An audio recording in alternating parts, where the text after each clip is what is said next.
Hey everybody, how's it going? Welcome, episode Mm. 114 of Heavy Metallurgy. Alan, how are you today? I'm good. It's been a kind of a busy day for a Friday. Like always, everyone gets to the end of the week, it's like, oh, there's all this stuff that should be done before the weekend. So, been running around, lots of little stuff to do, but now, yeah, ready to just settle in and relax for a bit. We still have people shooting off fireworks outside, apparently. Hey man, Yeah, freedom isn't reserved to just July 4th, just so you know. it's been like a week-long thing around here. It's funny too because it's rained most evening too, and we've literally had people like standing out in the rain trying to set off fireworks some evenings. So it's like, okay, yeah, sure, go for it, I guess. You know who else likes freedom?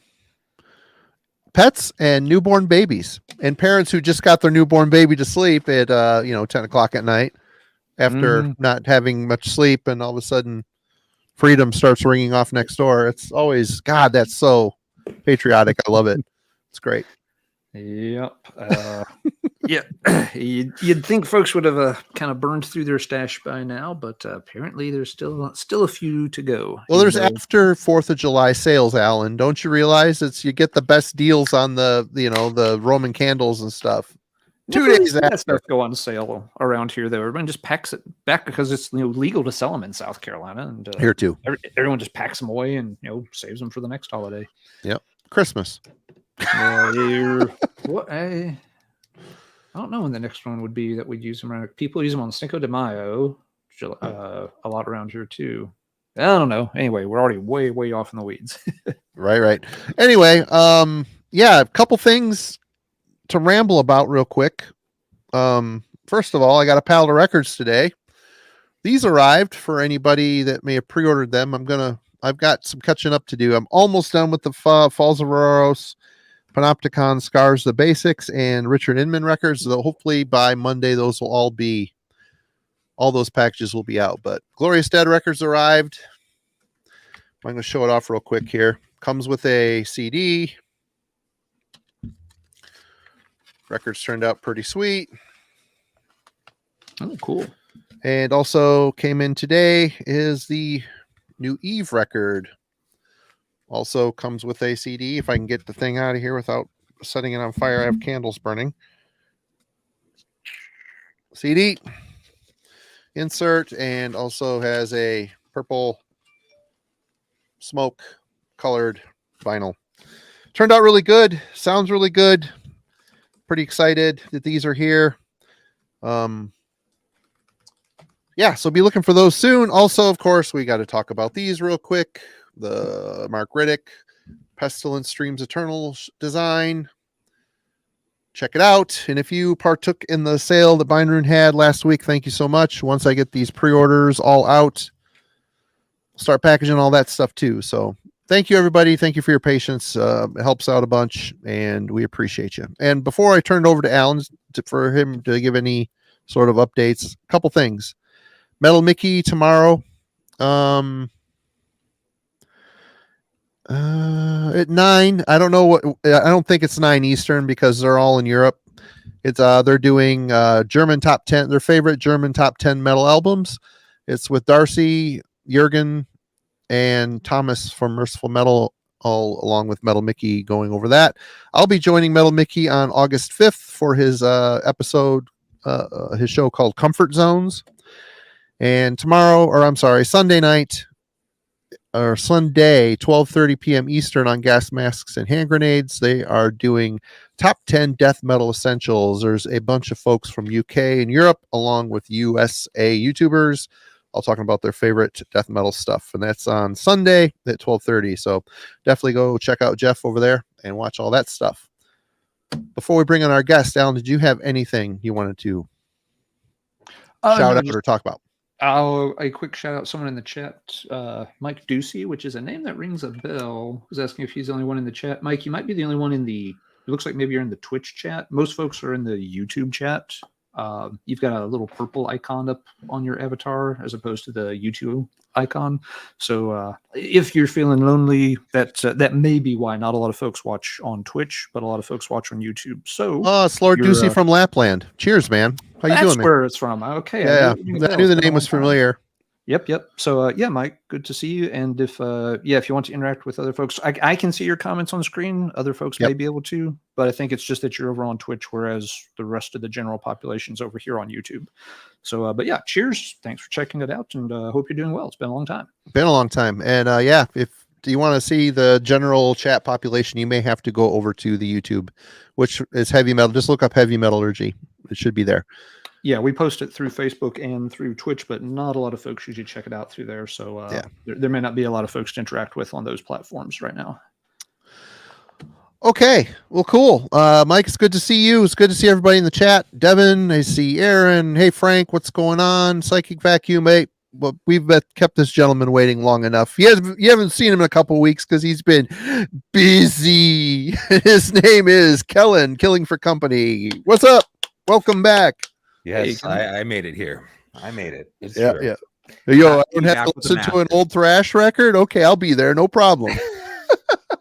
Did seem like I was avoiding a very specific genre. Yeah, but yeah.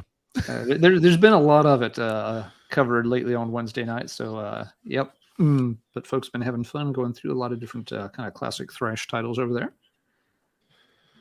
It's been a we know Kellen likes thrash. You know, he's very much, especially into the Chilean scene. And Kellen, by the way, I've finally got a hold of a copy of the Critical Defiance Misconception that you'd recommended. I haven't had a chance to really sit down and give it any attention yet, but it's loaded up on the iPod to start spinning. Yes. I hope you enjoy it. Thank you so much for watching the video and taking the time to go ahead and research some of the bands. Check them out. Appreciate it. I pay attention when Kellen recommends something. He's got good taste in metal. Anyone else that listen out there should go check out his channel and also check out some of his recommendations. He knows lots of cool bands. Done a bunch of reviews for Heavy Metallurgy too, so check out that thread over on our channel. And Ryan is wanting to know if you will start auctioning some of the stuff. We could, auction off the room. See how people want to throw some, special, what do you wouldn't call them, money in the chat tonight. We can start a bidding process there for the flag. If you're willing to sell your shirt, TJ may get in on the bidding. He's been TJ was another rerun on the gun show. So yeah. You're just really here a whore for Heavy Metallurgy. That's what I'm trying to say. Yeah. Yep. All right. Kellen, what's going on over at your channel?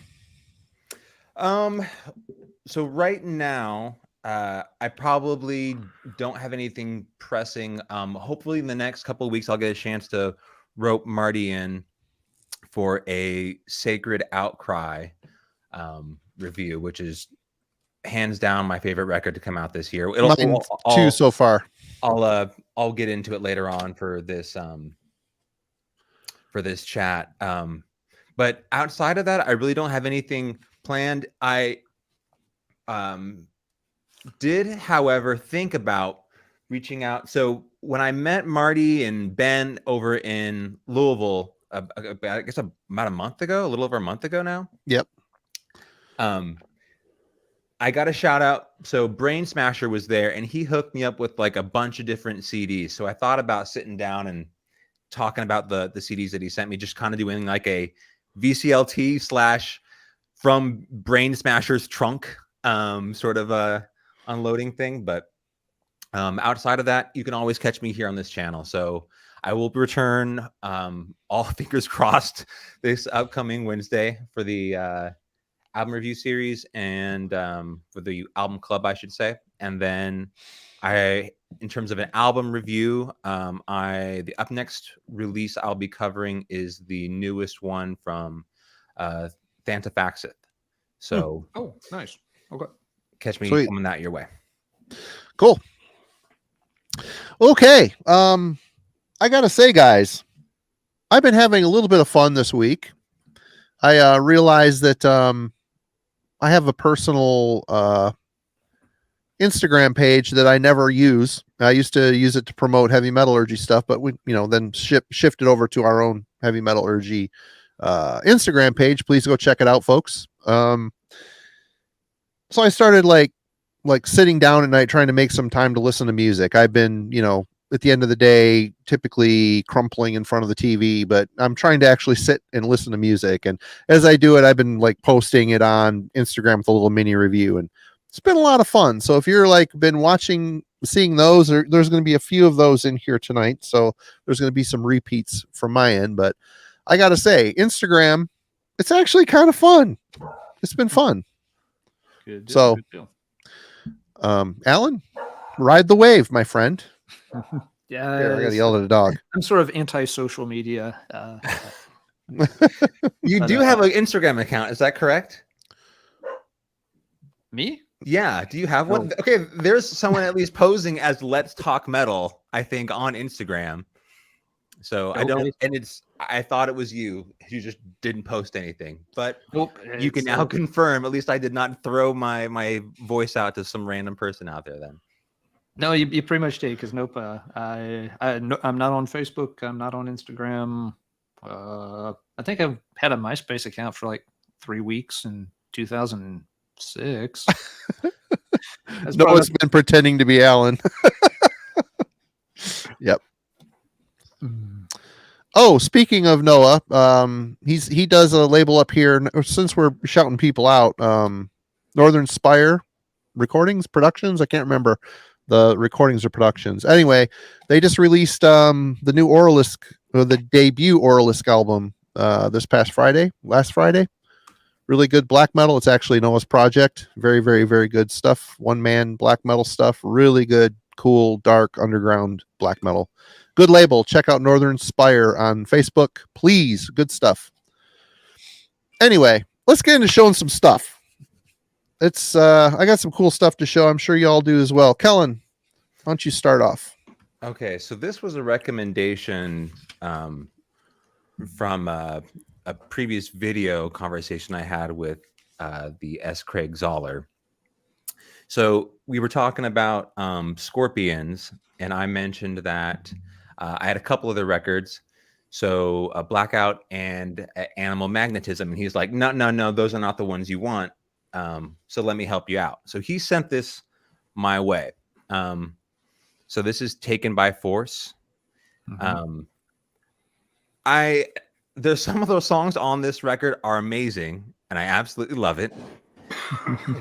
And then there are a couple of odd, like just strange songs altogether here. So more importantly, I think the one that I stopped, I might have even texted Marty, Your Light. I think the track number 6 there is of like Scorpions was doing yacht rock or something like that. It's very strange, but some of the songs on this record are amazing. And I think for a lot of people, it's considered their best. I don't know how you feel about where it ranks in their catalog, but yeah, I've been spinning this one and enjoying it, still letting this sort of set in though. Thanks, Eric. We needed that. Oops. I think Eric meant Crystal Logic. We'll put it towards buying a new copy of Crystal Logic or Crystal Light. Or Crystal Viper. There you go. So you were asking me, is this heavy metal?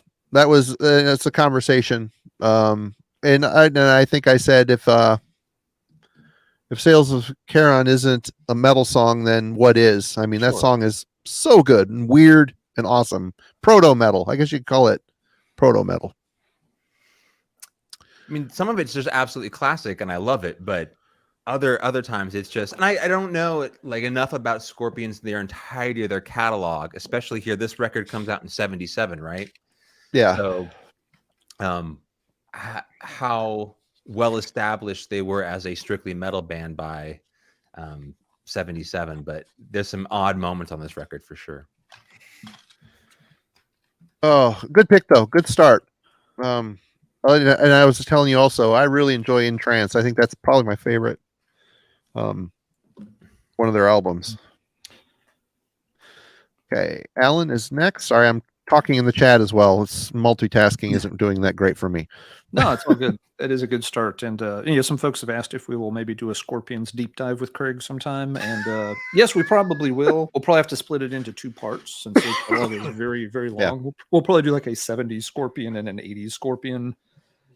and That's a good idea. Lump all the post '80s stuff into the they did make albums afterwards. Some of them are okay, but yeah, we'll have to break that one up. But Craig would be an excellent one to do that with. We'll just have to work it out with his calendar sometime. I had Scorpions in my stack too, so I'll just shuffle it to the top and we'll stay on target. But I had this one, Virgin Killer, so a little earlier than Taken by Force. It's just another one in that kind of classic run of 70s albums by the band. And their first album, Lonesome Crow, is famously very different. It's not proggy or anything. It's got more of a bluesy sound. It's almost a completely different lineup. The band fell apart afterwards. A couple of guys joined up with a different band, but they adopted the defunct Scorpions name because Scorpions had already had a record put out. And so they figured hey, let's use the name that already had a record associated with it. And then they kind of went from there. But yeah, Virgin Killer's right there. You had Entrance as album number 3, Virgin Killer album number 4. You wanted to Taken by Force. So there's a really good run throughout these. But yeah, to Kellen's point, every one of these albums has some really amazing tracks. They all tend to have, a couple of tracks that are a little quirkier, different. This one starts, with the great Pictured Life. It's a perfect intro track. It just jumps out at you right away. Very catchy. Great guitar works on it. Catch Your Train's a nice follow-up to it. In Your Park is the slow, kind of a little bit more laid-back one. You've of course got the title track, rocks pretty well. Hellcat's a little more of a funky kind of number, not bad, just it's one of those where somebody else, I forget if it's Uli or one of the other guys, is doing a lot of the vocals, so it sounds different.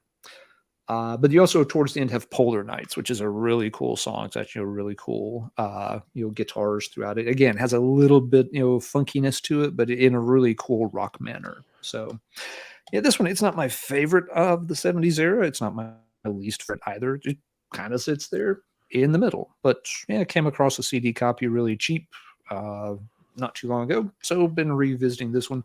This, of course, is the cover we can show. Scorpions were notorious for having really bad, tacky album covers for a very, very long time. Pretty much every one of their albums up through even into Love Drive had alternate covers, and even Love at First Sting ended up with a second album cover in some markets. So yeah, that was always a problem. So folks may look at this and be like, that's not much of an album cover. It's a lot better than the alternative. And if you don't know what the alternative is, be careful Googling it, because that shit stays on your hard drive somewhere. But yeah, I'll see Kellen's Scorpions and continue the trend with more cool 70s era Scorpions. Right on. All right, Marty, you got any Scorpions in your stack? No, not this time. Not this time. I do have a Holy Grail in my stack, thanks to that gentleman sitting over there. This was leaning up against my front door on Monday morning. Yep, a little belated birthday present from Professor Steele. I got to say, I was pretty surprised. Happy birthday to Marty, everybody. Yeah. We like to forget. This album is amazing, and it's so cool to finally have it on vinyl. Good copy, has the insert, all the good stuff. God, I just seeing the cover blown up. It's just a very cool, unique cover. I like the artist. I like the color scheme. I like the whole damn thing, and especially like his hair helmet. But thank you again, Alan. This is great. For those you don't know, it's German power / speed metal from 87. It could hang right up there with the Keepers albums. Yeah, it's kind of like it's a sci-fi version of Helloween, pretty much. If people want to summarize it in like 6 words. They put out 4 or 5 or 6 more albums after this. Some of them are really good. Some of them are so-so, but this is their best. It's kind of sad their first was their best, but Aaron wants to see the band photo. Yeah, they've had some work done on that hair. Not a damn mustache anywhere though. What the hell? No, they were sci-fi. They had transcended the mustaches of the future. True. And I got to say, I was doing a little reading about this after I got this. the singer, I can't remember his name, was sick when they were scheduled to record this album. So he didn't think he was going to be able to perform on it. So the band employed Ralph Sheepers from Gamma Ray to sing on this record. Well, at the last minute, the main singer is like, "Oh, I'm better. I'm somehow better." And so Ralph Sheepers actually does the backup vocals on this album. I did not know that. He's a great backup vocalist. Yeah, we can't really tell, but yeah, still pretty cool. Mega dorks, right? Okay, Kellen, you're back. So thank you again, Alan. Holy crap, you did not have to do that. You're welcome. Wanted to get a cool birthday present. You've helped me track down something rare a while back, so wanted to sort of help return the favor. There's no ticks for tats in this game. Anyway, now there aren't. No, there wasn't to begin with. Damn it. Okay, so moving on, I got a record for next. My next choice here. This is, get this to work out correctly. This is a Swallowed Lunitarial. Pull it out.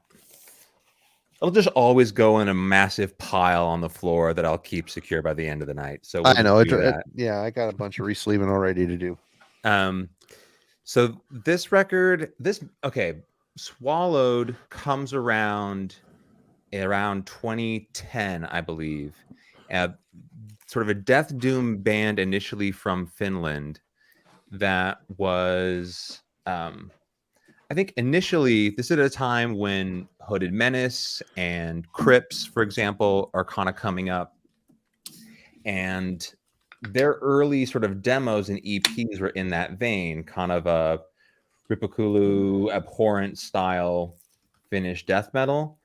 Lunitarial just is on the other, like, completely lets go of that style. And this is pretty out there. It doesn't, at the time you had bands like, Portal or Mitochondrion and so on and so forth doing weird stuff. This isn't that far off the, I would say, like, beaten path for death metal, but it's by far their most challenging listen. And they released this one full length and then they're done. So they sort of disbanded after this release, but it's a very strange death metal listen, but nonetheless, I kind of sat down, was listening to this, released in 2014, and kind of wanted to go back and explore this record. There are some of the bands from that era that are no longer active, I think, did some of their best work and then sort of quit. Other bands that come to mind, on the weekly album club, I talked about Necrovation, and then another band that comes to mind for me is Morbus Chron. So this band is from that era, but this specific record is totally out there. It's far more experimental and challenging to listen to. But if you want some strange, adventurous death metal, check this one out. Right on. Okay, Alan.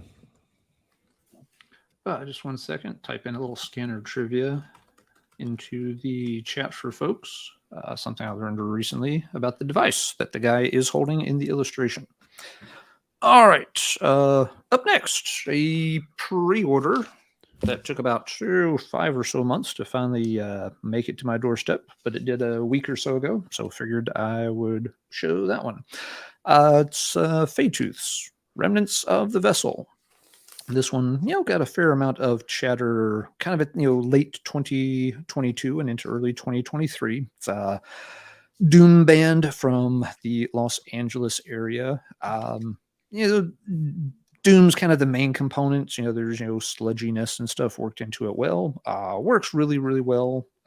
Marty, Kellen, you guys, along with Jim and others, covered this on your Wednesday album cover show somewhere during the holidays. I don't remember if it was before or after Christmas. Yeah, at the time they hadn't got any. They only had cassette pressings done, but after that they got the LP orders up. So I had managed to pick up one of those. Very good album. If folks haven't checked it out yet, they use a good combination of different vocal styles. Some that are kind of more scathing, some that are a lot more laid back and kind of dreamy sounding. The one I ended up getting was the this colored vinyl version. It was originally going to be orange, but when they pressed it, it came out more kind of a brownish autumn color. So it still looks kind of cool. But yeah, the band sound, it's very heavy.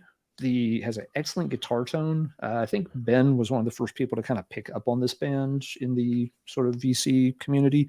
And that was one of the things that leaped out at him right away, was just, the real heaviness of the guitar, but still, had like, a good, sharp edge to it at the same time. It wasn't just, muddy or anything. The songs are very good. They're varied. It's a really impressive outing for a band's first album. They had done an EP, I think, before this, but this was the first full length. So if, like myself, you'd been waiting for the pre-order and you haven't got yours, it's probably on the way. I just, again, got this within the past several days. But it's a very good listen. I'm impressed sitting down and finally getting to give it a few spins. And along with this, the label threw in a couple of download codes for other bands on their label.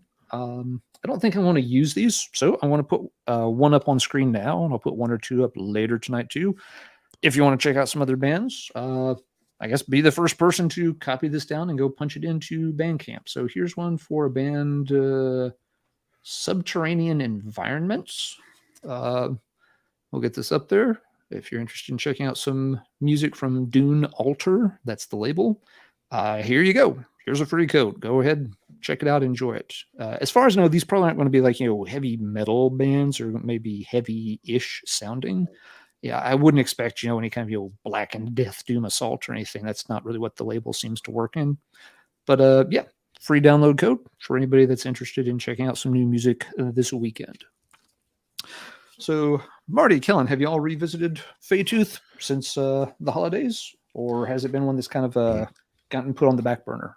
No, I have not. Okay, Kellen's. So I knew you were waiting on a copy too. You got yours? Excellent.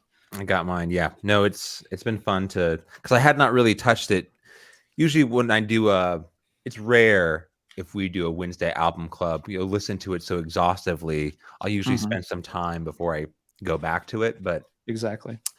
So I hadn't sort of thought about this record for a while. I just really wanted the physical copy, and there were delays, so on and so forth. I think you've talked about that. So when it finally did arrive and sounded great, I'm pleased to have a physical copy of it now. But yeah, it's a lot of fun to listen to. If you want to get a full length, you can watch our hour-long plus discussion on it. So right on. It's pretty gross. We're all gushing about it. Gross. It was one of those rare occasions where just everybody lined up and just loved the album to death. It was pretty interesting to watch. Yeah. Yep. All right.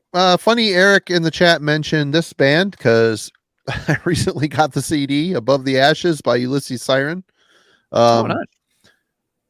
I bought a copy of this on CD years ago. It was on Discogs. I looked it up on Discogs, and it said it was a legit pressing. So I bought it, and it was one of those Amazon rips, Amazon CDRs. So it was like a blue. This cover was small on the front with like a blue background, and it was basically a Amazon CDR. So I was pissed. And our friend King Fowley, not every Friday, every once in a while he does these raffles, and I actually won this one, and it's, as far as I can tell, a legit copy. Eric says he's never seen a CD version of this, just the LP, but I've had Dennis from Analog Archives told me that it was legit, so we're good. And if you've never heard Ulysses Sirens, they're kind of like a forgotten, overlooked Bay Area. I think they're Bay Area. Yep, they're from San Francisco. Thrash band, super savage, really, really good. Dark, fast. Maybe not as intense as the first Sadist album, but they could sit in that category, I think. And that basically includes their first two demos, correct, Marty? I believe so. I don't know. Yeah. I'm gonna say you're correct here. This is 2003 Ulysses Siren. I don't know if this is legit or not. Anyway, it looks better sitting on the rack than that other piece of turd is. I'll have to send that to somebody else. But yeah, if you've never heard Ulysses Siren, please check them out. Excellent Bay Area thrash, super savage, well done, great band. Too bad they never really did much. I mean, this was this. They put out a mini CD later on. I never really looked into it. That's a July shirt. Okay. I don't know what that means. Anyway, yeah, Ulysses Siren. Kellen, you're back. Yep. Oh, and Marty, by the way, if you want to, we won't subject the audience to, but if you want to double check like the Matrix code later, I've got an original CD of that, and we can verify it if you're curious. Okay. Yeah, you do have this then? Mm-hmm. Okay. Yeah, and I bought it from somebody who was selling off an old collection. So, all right. Yeah, my copy's definitely an old one. Sweet. Kellen. All right. So this one goes out. Shout out to Peter from the Metal Vault for this recommendation. I was curious to get some more symphonic black metal, and he recommended this record, Aeons of Magic by Sirius. I'll pull it out of the case there. Band from Portugal. I believe this release comes out in the late 90s, maybe early 2000s, which is, I guess, in a lot of ways like a very popular time period for symphonic black metal. But I don't necessarily associate Portugal with the tremendous symphonic scene. I think it's a bit more of like a modern raw black metal scene. So this has, in some ways, like it hits the spot for me with when it is a pure metal listen. However, the symphonic key part to this band sometimes is so over the top, it almost like completely shifts the focus of where this record is. Just tons of symphonic stuff on this record in terms of the key work and synths going on. So as I kind of get a bit more familiar with the genre, I'll kind of get used to that. But it's nonetheless, it seems to be a very popular album within the genre. Have you guys heard this at all? I have a promo of that sitting around somewhere. That came out on like Nocturnal Art or something, Samus label. Yeah. Symphonic-ish black metal, if I remember right. Yep. Yeah.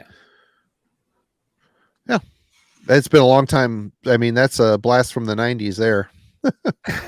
Or the early 2000s, I guess. I don't remember exactly when, but yeah. Cool. Did you pick that up used somewhere? Yeah, that was a little Discogs find. Oh, right on. Hunting for that one, yeah. Cool. All right, Alan. All right. Let's see. Next, let's go with this. This is a random find at a used store. Didn't know anything about it, but flipping through CDs. This showed up, and can't really tell what it is at first, but for some reason I stopped and looked a little closer. It's just like, it's a Venom demo. There's a Venom logo buried in there. Yeah.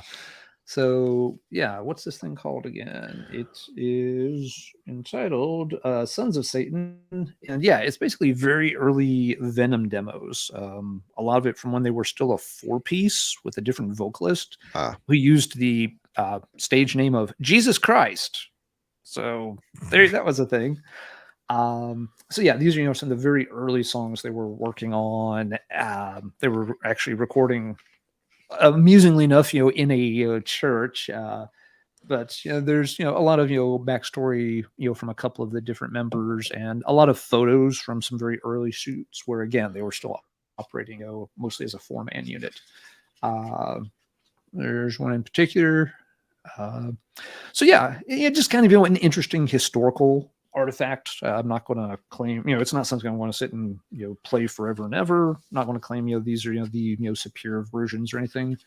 What songs are on this, Aaron? Let's see. You've got a session known as the Church Hall Rehearsal from '79. It features Angel Dust, Buried Alive, Raise the Dead, Red Light Fever, and also one just called Venom. Then you've also got 1980 Impulse Studios demo. This was also known as like a 50-pound demo recording that has Sons of Satan, In League with Satan, Angel Dust again, Live Like an Angel, Die Like a Devil, Schizo, and Venom. Then let's see. A couple of others. You have Another Take on Angel Dust, Raise the Dead, Red Light Fever, and also a later demo from '83 for the song At War with Satan. So, yeah, you get to check out some early stuff. One or two tracks from a little bit later on too. Cool thing for fans of the band's really early work. So yeah, I was glad I kind of stumbled into it.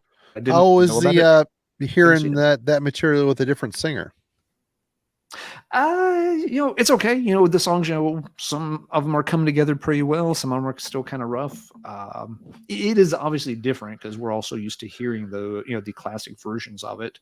But I'm not going to say the guy was better, but he certainly didn't seem like a huge problem. It's not like I'm listening to like, oh, I'm really glad they got rid of him or anything, or like, oh, it would never work with him. He was giving it, a good kind of gruff delivery. Okay, so. Again, interesting, points for comparison just to see what the band was doing early on. So kind of a cool one to stumble into. All right. Just another little. Aaron has a good point. Yeah, he's going for a little bit, more kind of gruffer, punkier kind of snarl, maybe than Kronos ever managed to get down. All right. Yeah, this is another little mini plug. I ordered some stuff from Ground Zero Salem, which is our friend Pat over at Ground Zero Salem, who in a couple weeks will be joining us do a Thin Lizzy deep dive. But he threw this in. This is his first release, Order of Deceit, Searching for Something More.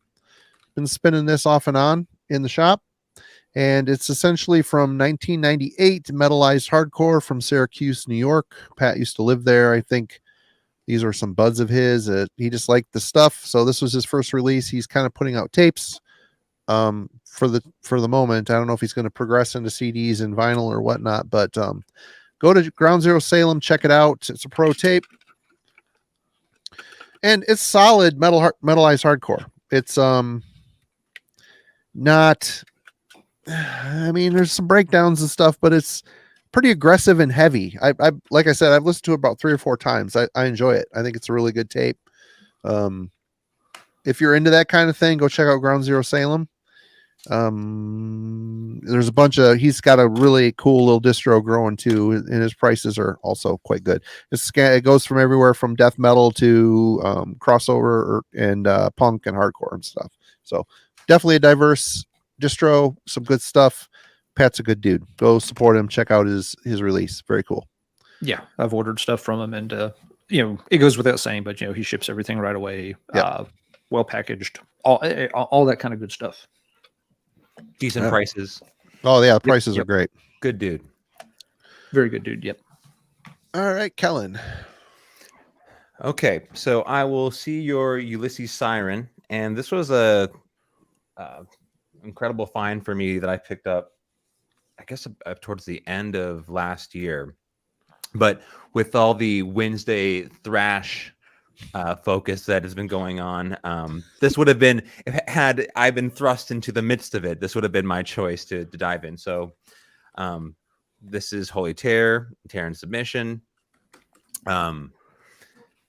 Would you say, for someone like who's potentially curious about Ulysses Siren, is this a good place to steer them as a comparison? It's in the same ballpark, I think. Yeah. It's that faster. Holy Terror maybe was emphasizing the speed a little bit more, but it's in that same very kind of forceful, aggressive end of the thrash spectrum. So this is the Under One Flag press. I guess the English press. Yep. But yeah, I guess, okay, quick thoughts here. The vocals. So Keith's vocals, I think, is one of the more unique sides to this band. Rest in peace, Keith Dean. I mean, when he wants to do something very aggressive, he can pull that off, but he's also has got like a really good, clean, melodic sort of vocal presentation. Like in some ways, I don't know if that blurs the thrash speed sort of lane for them in terms of where they side in that, but in some ways it almost reminds me of like a US version of like the same sort of thing that Artillery had, even though they had a really good clean singer, but they could also do the thrash stuff. I don't consider them like a speed metal band in the same way, and I think Holy Terror is like a rougher sound for sure. Yeah, way more aggressive. But it's just interesting they have that sort of in their pocket, that dynamic. It always catches me off guard when I listen to them because they've sort of been penciled in my mind for their aggression and just sort of blitzkrieg kind of thrash. But they've got like a very interesting sort of melodic side to them as well. So the cool thing about his vocals and that melodic side is, especially on Mind Wars, I mean, he's really cramming a lot of words in there and he's singing fast, but yet he can still pull out these really cool soaring vocal lines. It's just, he was really good at it and really aggressive yet melodious. I wish they could have done one more record. I mean, I would have liked to hear where it goes after Mind Wars. I mean, that Terran Submission is great. Mind Wars was a step up in speed, and the music is just crushing. It's so good. Another one of those bands people just don't talk about much, and it sucks because they were really, really cool. It's like they continued with what's his name? Not Keith. Oh, the guy he was the guitar player for Agent Steel. Eric, help me out. I can't remember his name. Kurt Coldfelt. That's his name. He was on the first Agent Steel album, and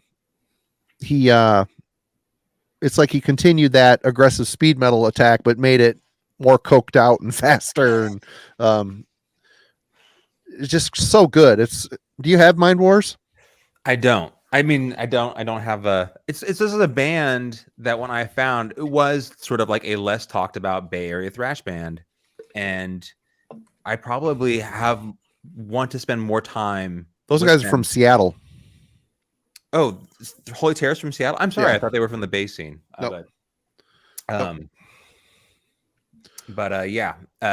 Anyway, it's one of those records that when I found it was original pressing, it's probably one that I'll want to hunt down and get like original press for it just because how much I dug it. So, dude, it's Mind Wars is better. I like that record a lot. I mean, I think Alan, you like the first one better, don't you, Alan? Aren't you? Yeah. You and I flip flop on this one, but yeah, we both like them. They're both excellent albums. I like this one a little bit more, and you like the second, Mind Wars, a little bit more. But they're both awesome stuff.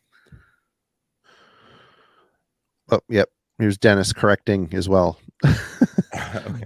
Yeah, Seattle. Anyway, good pick, man. Great record. If you like that one, you're going to love Mind Wars. So definitely put that on your list of shit I'll keep an eye out too, as well, in my travels. Okay, it's me, I guess. We'll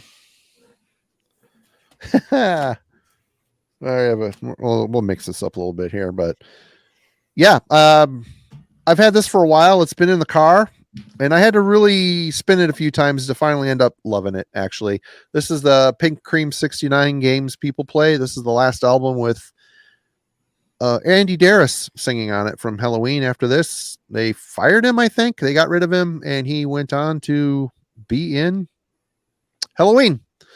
And members of this band ended up going on to Unisonic as well. And also Palace Vendome with Kiska. Anyway, and Costa, the drummer, is a Helloween manager. But anyway, this is it sounds a lot like Helloween with Andy Darris singing. Their second album, I think, is my favorite, but this one's really good. It's heavy, well written. You can hear Andy Darris's songwriting style, and the way he writes songs fits his voice perfectly. So these songs are very catchy. And if you like Helloween with Andy Darris, there's no reason why you would not like this. So yeah, and it's a long album and it's a good album. I was quite happy with the purchase. First couple times that I wasn't in the mood for it. This band has got a very tiny hint of glam to it, but it quickly goes away once you get used to it. If you, like I said, if you like Darris's vocals, then you got it beat. You know, you're going to like this. So good stuff, good album. I've been meaning to show it for ages. It's never really left my vehicle. It always goes in here and there. So, yep. You heard that one, Ellen? No, I still haven't really checked out the Pink Cream 69 stuff. haven't avoided it, just haven't got around to it. Always one of those bands in the back of my mind, like, yeah, I'll stumble into it sooner or later on YouTube or something. All right. Alan? Nope. Kellen? Nope. Did I skip Alan? I skipped Alan. Sorry. Alan. I was so excited to talk about Pink Cream 69. I couldn't let it go. There you go. I'm sure there's a cream joke there, and I'm not going to make it. Yeah. We're doing a lot of West Coast thrash, so follow suit. Hadn't owned a physical copy of this in a long time, and well, there it was in the used bin. Like, yeah, I'll give $8 to put that back on the CD shelf. So this needs no introduction. Everybody knows this. It's marked as one of those major thrash albums of the era. While I like it a lot, it's never been my favorite Testament. I don't have it on quite the same pedestal some folks do, but it is a very good album, and it's been cool getting to pay more attention to it for the first time in a long time. Yeah, as a debut album, it's fantastic. Yeah, the production is very good on it. It's almost too clean at times, but selection, of course, is top notch. You could tell right away, these guys were going to stand out from the pack if they could do stuff like this right off the bat. But yeah, there's not a whole lot, to say on this. I think really the only reason I don't necessarily, maybe rank it higher in the Pantheon, I was later to finding this album. For whatever reason, the first two Testament albums just were not available going through high school for me. You could find Practice What You Preach. You could find Souls of Black. Of course, when the Ritual came out, everybody was picking that up. And I was trying to go back and find, the Legacy and the New Order, and they were just never in stores. I don't know why. They weren't really that old at the point that they would have been completely pulled off the shelves or discontinued. But I know it took me a long time to find a cassette copy of A New Order. I think I literally had to go to Atlanta to get it, and I ended up not caring for that album a whole lot. And then it took me like another year or two before I got a copy of the Legacy. So I think that's one of the reasons I don't quite have the same emotional connection to it, because it came several years later after having heard other Testament and a lot of other thrash bands. But still, yeah, excellent debut. One of the classics. What else can you say about it? One of the good ones. I just want to say, I don't know what the hell has been going on with people ripping on Extreme Aggression lately, but you're barking up the wrong tree. Testament better than Extreme Aggression? Come on. Come on. Yeah, I mean, it's a great record. I mean, I love the Legacy, but yeah, it's not Extreme Aggression. Anyway, Kellen. They know how to poke the bear on this channel. So. All right. So not thrash. This is Inhume, In for the Kill. They're from the Netherlands, play a style of, I guess they kind of got looped into this conversation with grindcore and brutal death metal, but I see them primarily as a grindcore band. But for me, I guess the one thing is that there was at the time I was getting into more extreme grindcore and gore grind, and this record, the one thing that stood out to me was there was no pitch shifting on it. They had an incredible vocal performance by a guy named Hoost Silvrens, who stayed with the band for a while. And has since gone on to other projects, but super intense grindcore listen that definitely veers on the more grotesque side, if you will. But if you love grindcore from this era in the Netherlands, Inhume, In for the Kill is definitely one I recommend. I haven't seen that name for a long time. Is their discography quite extensive, or is it because I remember getting promos for them way back in the day? I don't think they last. I mean, it's one of those bands that sort of, in my mind at least, phased out in by 2008 or so. I can check. I can research that, but I think they sort of splintered off somewhere around then. Inhume. I've got the Oracle loaded up here. It started in 95. They just put out a full length in 2010, not just 2010. So yeah. And it says active, but apparently not that active. They just split with Death Napalm in 2018. So they're still, I guess, kicking a bit. Cool. All right. Alan, I'm not going to skip you this time. All right. Here's a random one I never picked up. Running Wild album. This is the First Years of Piracy collection. And I never did pick this up because it's essentially, a collection of tracks from the first 4 albums or so. And I've had the first 4 albums forever, so I never really felt like I needed to get this. But I was, ordering something else I'll show later, and noticed that, the store also had a copy of this. It was only like $7. I'm like, sure, throw it in the stupid cart, stupid Discogs, stupid cart, stupid blah, blah, blah, blah. Wallet makes mad noises now. But something I didn't realize about this that makes it a little cooler, and actually kind of glad I did end up picking up, while it is a collection of, early tracks, they're actually re-recorded versions done by the lineup around the Blazing Stone era of the band. So this isn't just like, the best of Running Wild, 1983 to 1987. It's more like, the guys that were doing Death or Glory, Blazing Stone. I think there's one more album there that had the same lineup. Running Wild never kept a lineup for very long, but they went back and re-recorded the tracks. And that was, of course, a very, very good lineup for Running Wild. A lot of folks would say it was their best lineup. So it's kind of neat to hear them, redo some of those songs.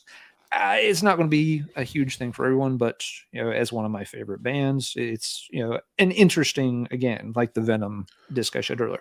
It's kind of interesting to see a little different take on some of the classic material. And for just a few bucks when I was already ordering something, it was a good one to add in. Are these versions superior? They're not going to take over as anyone's favorites, I don't think. If you've got a strong connection to the old versions, you're going to prefer those, and that's fair. But yeah, it's still kind of neat. I'm glad it turned out that it wasn't just the best of. To be honest, if it had just been the normal best of, this might have ended up in the VCLT pile the next time somebody tells me, "Oh, I've never checked out Running Wild." It would have been like, here. But now it'll probably actually stay on the shelf since it does have something a little bit more unique and interesting to offer.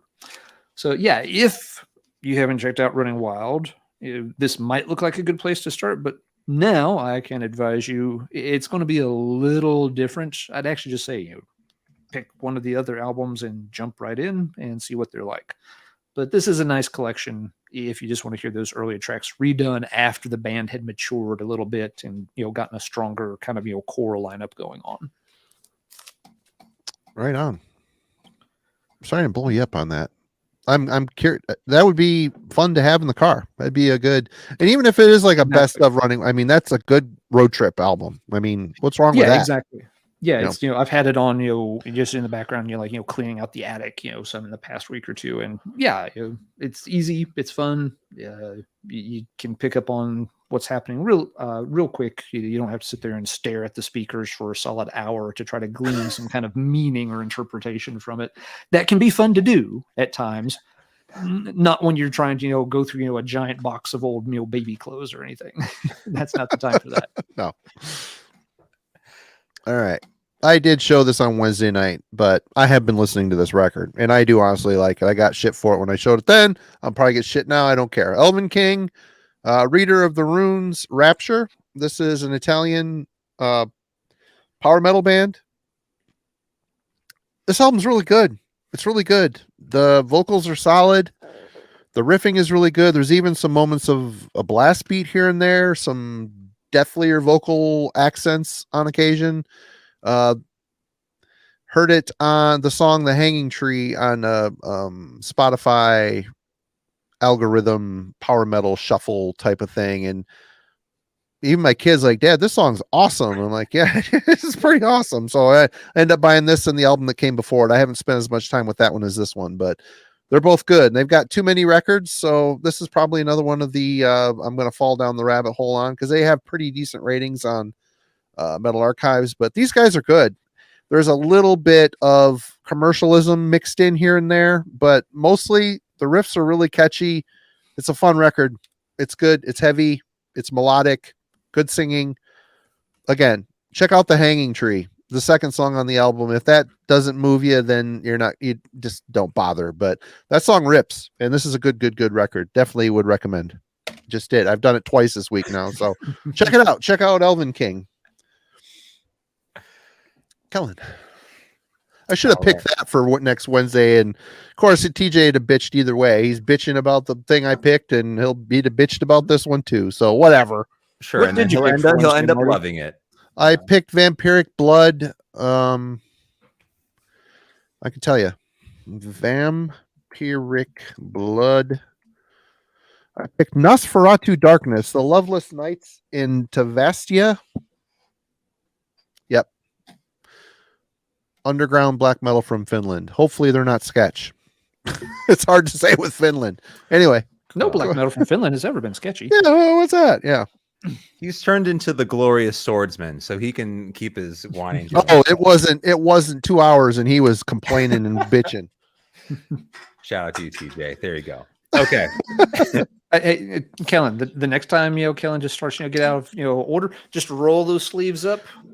Oh yeah, gun show, and he'll just be entranced. Silence, TJ. You've got the button to push now. Yep. Okay. Never introduce a gun into the stream unless you intend to use it. Okay, so out of my tank top conversation, here we go. So this is Pale Gray Lore, Eschatology. Every summer, if there's any time that you want to catch me listening to something stoner doom-ish, it's going to be this time of the year. I don't know if it's just sort of like the heat slows me down and I feel more lethargic, but this is like whatever, hammock metal, if you will. But this, tons of earworms on this record. Just really catchy, simple stuff. The recipe isn't complicated, but I haven't heard an album in this genre sort of continually find its way over to my record player on a consistent basis the way that this record has. But yeah, on a smaller label out of Ohio, there we go, at this Michigan, Detroit, Small Stone Records. Do you know that one? No. Okay. No. But yeah.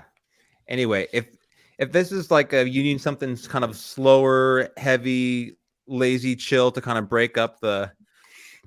You've created a new tagline. There you go. Just don't confuse hammock metal with banana hammock metal. That's a completely different thing. Oh, see, I wasn't going to go there, but you did. Yep. I thought it, and just like I'm just going to leave that one. We don't need to. It's one of the heavy metallurgy merch pieces that have not come yet to life, but maybe. Yep. Anyway, yes. Once again, Pale Gray Lore, Eschatology. Right on. Alan. Okay, I'm just going to kind of keep the thrash train rolling along.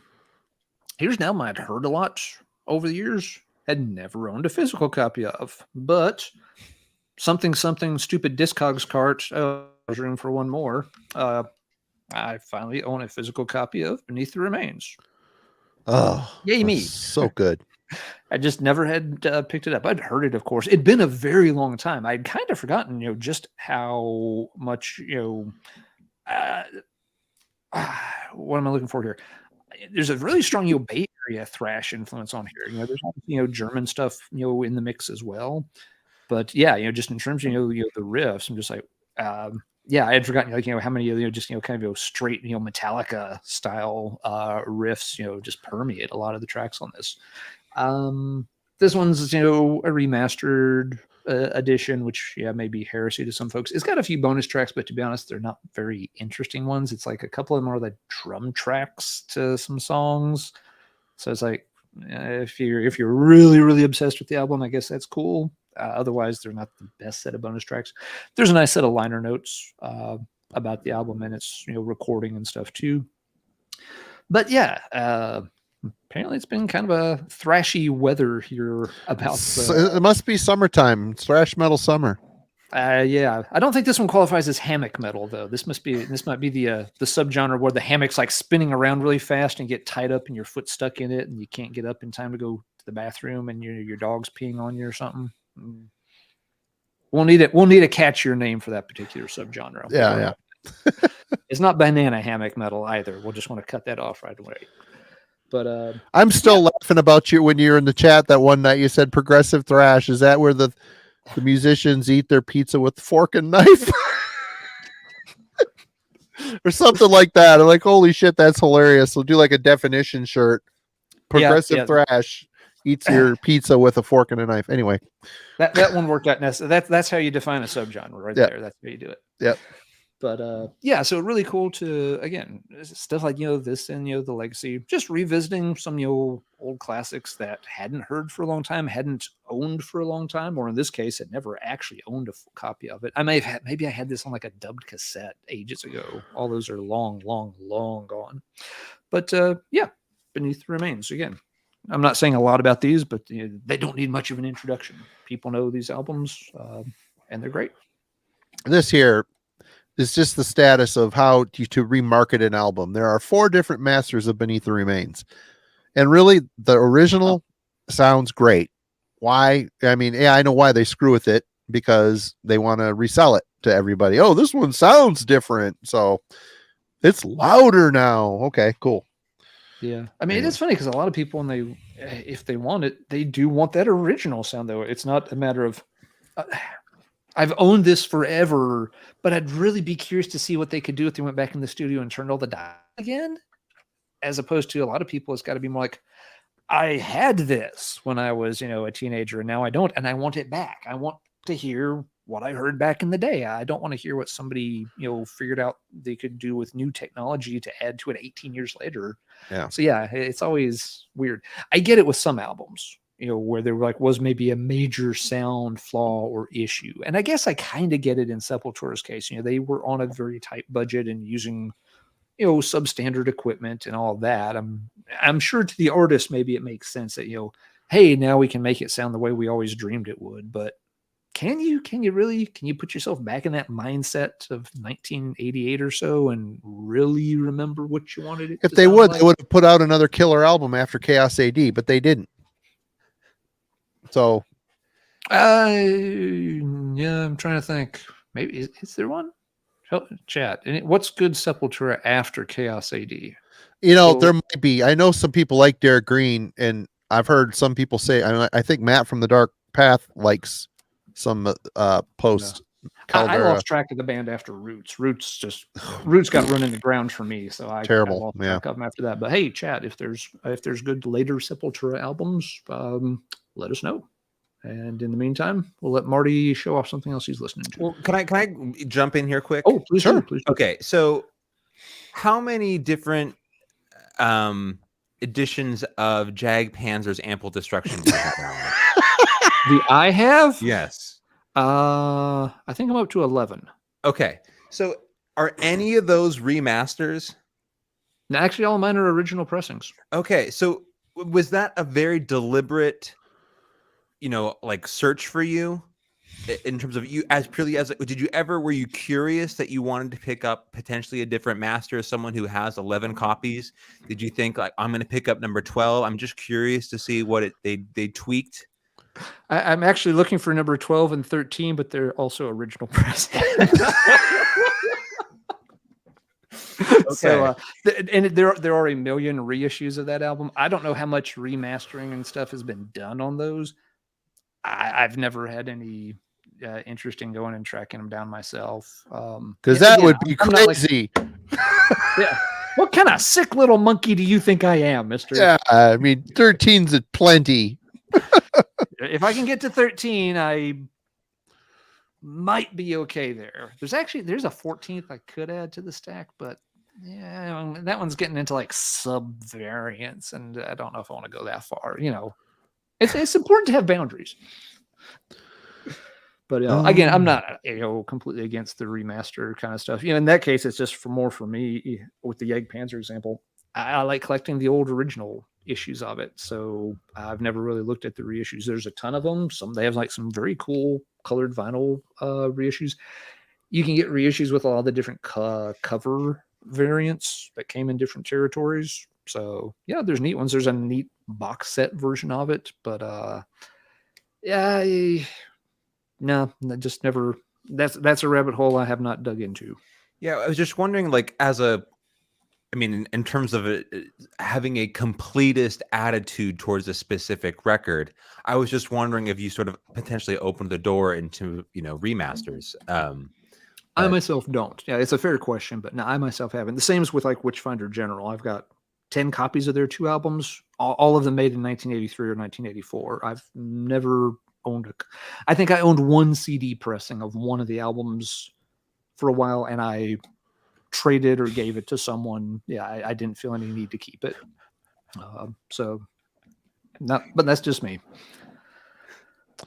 Hi TJ, and everybody, thanks for hanging out with us tonight. Having a lot of fun as always.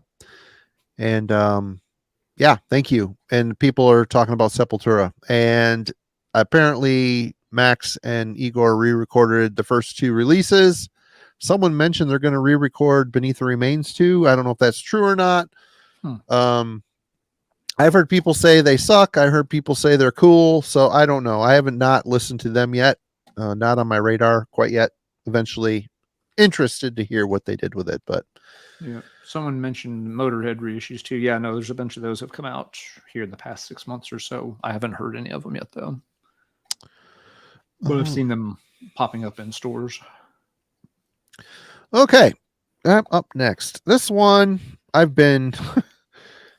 So this is Laz Rocket, Know Your Enemy.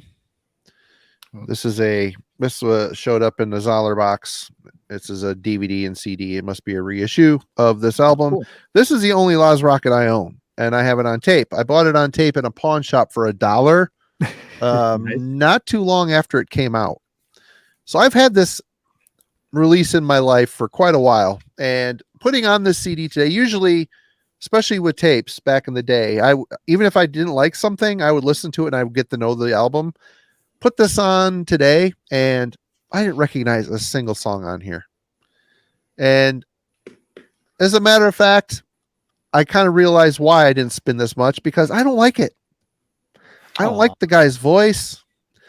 I think the music is just kind of underwhelming. I just don't think the songs aren't catchy enough. I don't know, man. I guess that's why I didn't like it then either. Cause like I said, I bought that tape for $1, was psyched, and, it just didn't stick with me then either. So it was cool to hear this again, revisit it. And, I don't know if I'm going to keep this or not. We'll see.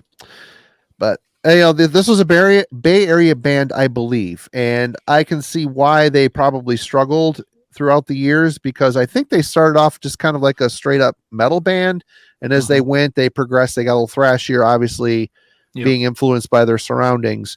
And listening to this here, I could see this not sitting well when it came out in the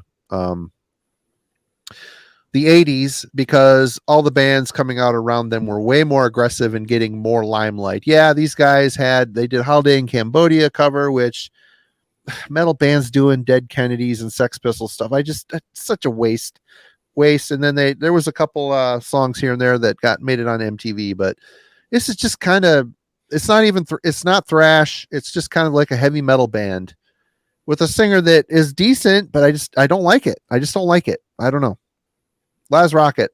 It was cool to give it another chance, but I see why none of the songs stuck with me, because I didn't like it then, and I guess I don't like it now. So that's fair. Yeah, the first 2 albums, you're right, are more straightforward metal, and starting with that one, they definitely got a little more thrashy. This isn't really that thrashy. It's pretty much, there's no faster. It's pretty much just kind of metal. I don't know. Yeah. Compared to the first 2 albums, it's a step in that thrashy direction. I remember that album in particular because they do a song based on The Most Dangerous Game, the short story. And when we read it in high school, I brought my copy of the cassette in, and everybody said, So like, hey, this band actually does, a song based on this, thing we're having to read for English class. So, yeah. There's lots of music I don't like, Tim. I try to be positive, but sometimes it just doesn't happen. All right. Yeah. Kellen. Yeah, you're also right, Marty. Laws Rocket seems to be one of those bands. Yeah, they were on the scene with all that Bay Area stuff, but they always were like, oh yeah, and Laws Rocket was also at that show back in '83, and fuck them. They don't seem to get a lot of love. Right. Yeah, I like some of their stuff, but no, they're not an A-list band. Yeah. Logan, actually, Napalm did okay with the Dead Kennedys cover because they didn't really make it sound like a Dead Kennedys song. You listen to Anthrax or Megadeth trying to do Sex Pistols, it's just not good. And Dead Kennedy, I don't know, man. Anyway, Kellen. So speaking of remasters, reissues, and success here. So this was also a part of the, I can thank Marty for really championing this band. Everybody get ready to drink Helloween. Oh, dude, I have those two here. Cool. We can get it out of the way now. Yes. But so in particular, we covered Again Shall Be as part of the album club. Yeah. And one of the biggest hesitations when I wanted the record on vinyl. There we go, get it right there. But it wasn't the Full Moon Productions. It was not that master, that production. And so it kept me away. And I don't know. I guess that's the kind of sway that Heavy Metallurgy has. But apparently, Nuclear War now heard our call and decided to release these two records. Anyway, they sound great. Oh my God, I was really, really surprised how good because the original master, the original version of Dawn of the Dying Sun, I own the Full Moon Productions version. The master's all screwed up. It's like the channel cuts out, it like goes to one speaker and then it goes to the other speaker and then just drops out. It's terrible. It sounds like complete ass. So I was particularly interested to hear what this sounds like. And it's heavy and full. It sounds awesome. Both of these sound great. Yeah. And go ahead. I don't want to cut in. No, it's all good. It's interesting because you, in our conversations, talked about how this one was sort of iffy, the production here. And so I was curious to put it on. And yeah, it's completely the same sort of like, yes, it's black metal, but on the warmer side of production. Yep. A lot of the things we mentioned with Again Shall Be. Anyway, they sound great. I can't think, it's so cool to have two classic records like this that are underappreciated, but also served up to a new audience in a way that like respects the earlier sort of sound and initial production that the band had put together. So yeah, I can't say like support these two records or promote them enough. I think there's still copies available. Yep. But they're not cheap, but that's just kind of the way records are going right now. It sucks. I mean, it's not a Century Media expensive though. So no. And to be noted, I mean, this is the same configuration for Again Shall Be. That this was reissued years ago on some label in Europe, but it has the Alone Walking demo on here as well on side D with Unholy Congregation, Hecate, Queen of Hades, and Alone Walking. Really cool. So you get the demo in the first album, and on this pressing of Dawn of the Dying Sun, it's got For Those Who Have Died and Alone Walking live in Bergen 96. So there's a couple cool bonus tracks on this as well. They sound great though. Definitely check this out. It's awesome. Great. I'll put these here. Yeah, those bonus tracks there for you. Yeah. Awesome. Alan. All right, so yes, we've been touching all kinds of thrash and black metal and stuff. So let's just shoot it completely in the foot. And I bought this.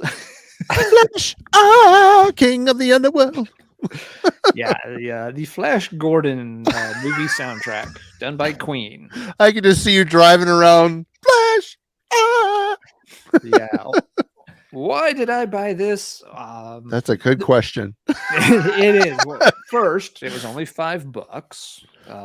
You can't do a whole lot for $5 other than That's like walking out of Goodwill and saying that Anne Murray record was only $1. I mean, yeah, the bigger reason I got this was this movie, was one, I loved it to death as a kid. It came out, in the very early 80s. It was one of those things that, when my, parents got, cable, and we were one of the first families to get cable in our area.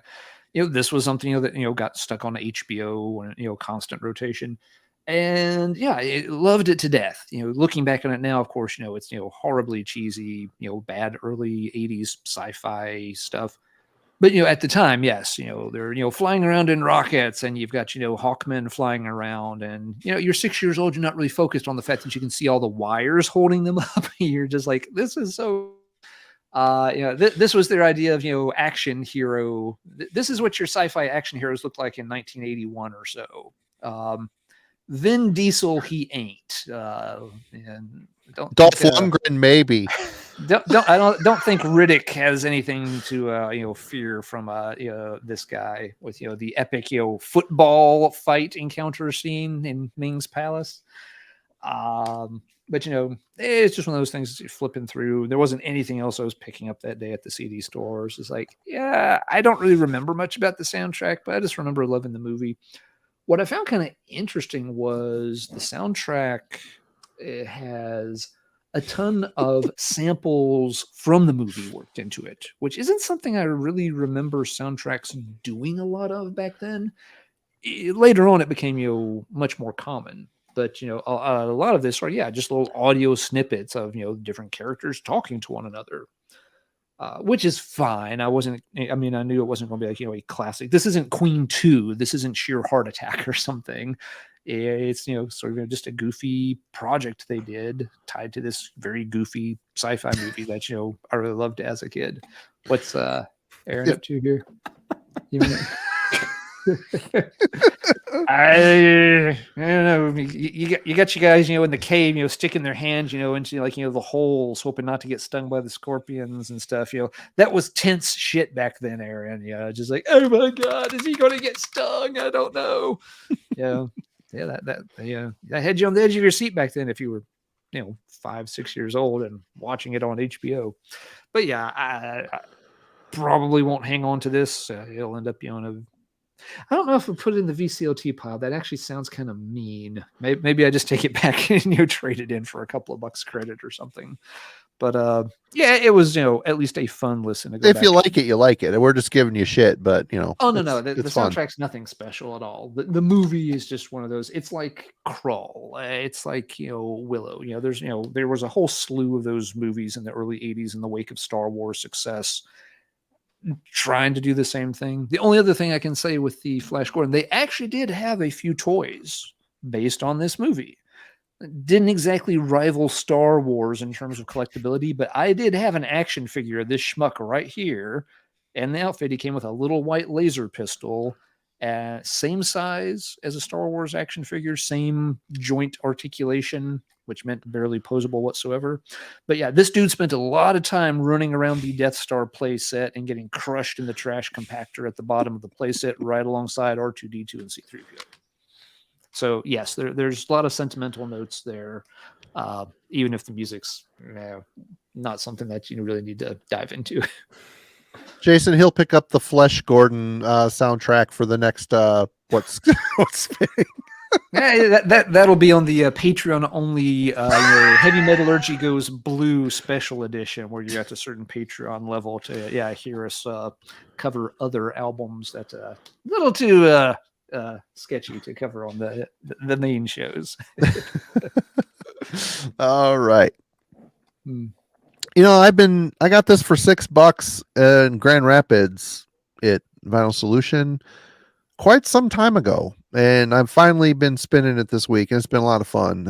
Funebra, Children of the Scorn. This is a Finnish death metal band. Flesh Gordon 2 is my jam. What's up, Phil? Hope you're doing well, man. Talk to you soon. very cool. This is a extreme music reissue. It's got demo. It's got the Children of the Scorn album from 91. It's got the demo 2 from 1990 and the Cranial Torment demo from 1989. So very good, sick, down-tuned, dark, evil death metal from Finland. Very good stuff on Extreme. I actually had a CDR of this sitting on the shelf with a printed out cover. And it was cool to actually get a copy of this for on the cheaps. And you can't go wrong with this old Finnish death metal stuff. So good. It's no Laz Rocket. Thankfully. All right. Kellen. All right. Judas Priest, Sin After Sin. That's my favorite Priest record. I mean, there's so many great songs. Today I was actually listening to this you're streaming it at work, and I like Starbreaker's a song I don't want to end. Like I just want to like sit in that pocket and just let it keep on going. Yep. There's so many great songs here. Even like I didn't recognize until I looked at the liner notes, the Joan Baez cover. But it sounds great. Like it totally sounds natural for this band. That's Last Rose of Summer, right? Yeah, and it just great. It sounds totally natural. It's the second track on the record, which is an odd place to put a cover song, but nonetheless, man, there's so many great songs on this record. Yeah, I may like have to go back and revisit the entire, Judas Priest catalog again to try and pick out like a favorite. But man, love this record. And I just want to make a quick note. By comparison to Taken by Force, there's less metal confusion here. Like, you know what I mean? Like it's the same year, right? They're both 77, but okay. This to me seems a much more like straight ahead. Like there's less. Is this a metal record? Is this a proto metal record? Like this feels a bit more definitive, in my opinion. I don't know if you feel the same way, but I would say that I don't think he really became the metal god until a little bit further in their career, but I love bluesy crooning Halford on that. I just love the sweetness in his voice, and he takes it up high. He does some, metal-esque singing on that record, but man, just the bluesy croon of his voice, like on Black Rose of Summer. It's great. It's great. I mean, they took that song. It's like they did with Green Man Lishi, the Fleetwood Mac cover. I mean, that's killer. It's killer. They did such a good job with those songs. Maybe they should have done Sex Pistols. I'm just saying. But what do you think of that one, Alan? I like that one quite a bit. It's a bit varied on the tracks because you've got the ballads, like Last Rose of Summer, which are good. You've got really good metal tracks like Sinner on it. Oh yeah. You've got some that are a little have a little bit more of that sort of underground dirty sound to them. I'm forgetting the title of the song. It's one of the later tracks. It's the one about being in the gay bar and possibly getting beat up or in a fight. I'm blanking on the title. It's one of the last tracks. Not Dissident Aggressor. Here Come the Tears. And then before that is Call for the Priest, Raw Deal. Deal. There you go. Wait, is that? Yeah. I'm double checking. Hopefully I don't have my albums mixed up. You're right, Tim. Diamonds and Rust was the Joan Baez cover. Yeah, Diamonds and Rust is the Joan Baez cover, which, you're right, Kellen. It sounds amazing the way they do it. Leather Rebel. Let's see. I don't think that Raw Deal is the one. Yeah, you got Let Us Pray, and Raw Deal is the one that's got lyrics about some particular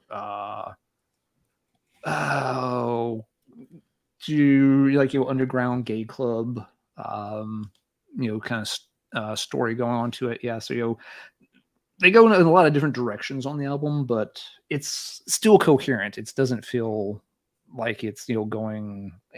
Sometimes with albums like that, it can feel like a band's directionless. That they haven't quite picked a lane. Everything on this album still makes a lot of sense. It's not my favorite Priest album from the 70s, but it's a very, very, very good one. Absolutely. Oh, right. That's me, isn't it? All right. I'm going to be right back. Okay. Mhm. So this finally ended up in my hands. The newest Obituary. It's called Dying of Everything, which is this is a cool title for an album, actually.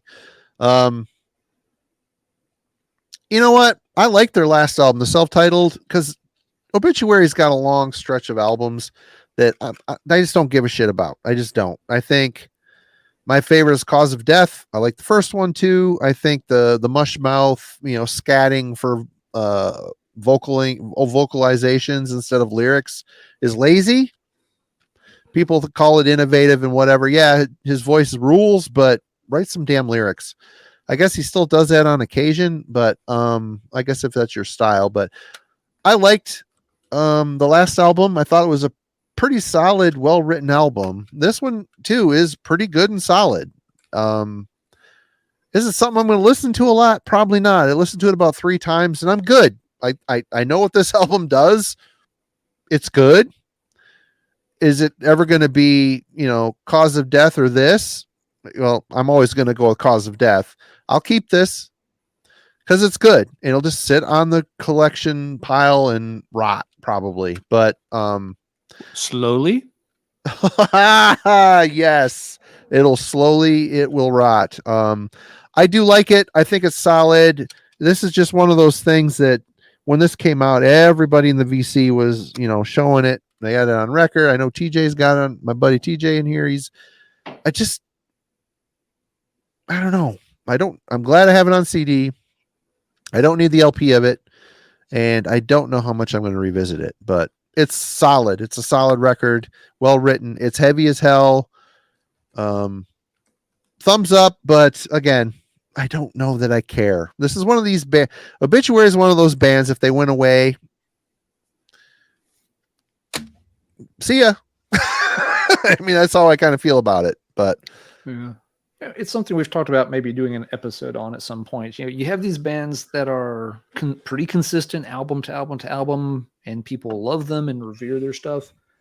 Then you also have bands that are consistent from album to album to album, and it's like every album just gets a little bit less interesting than the previous one, to the point that you kind of just start, like you said, losing a lot of interest in what they're doing. So, and I'm not sure why that is. If it's just personal preference, or do some bands have just some kind of secret formula that allows them to get away with that kind of consistency and people don't mind it. In other bands, it pretty quickly feels like they're just stuck in a rut and making the same album over and over. I don't know what the answer is.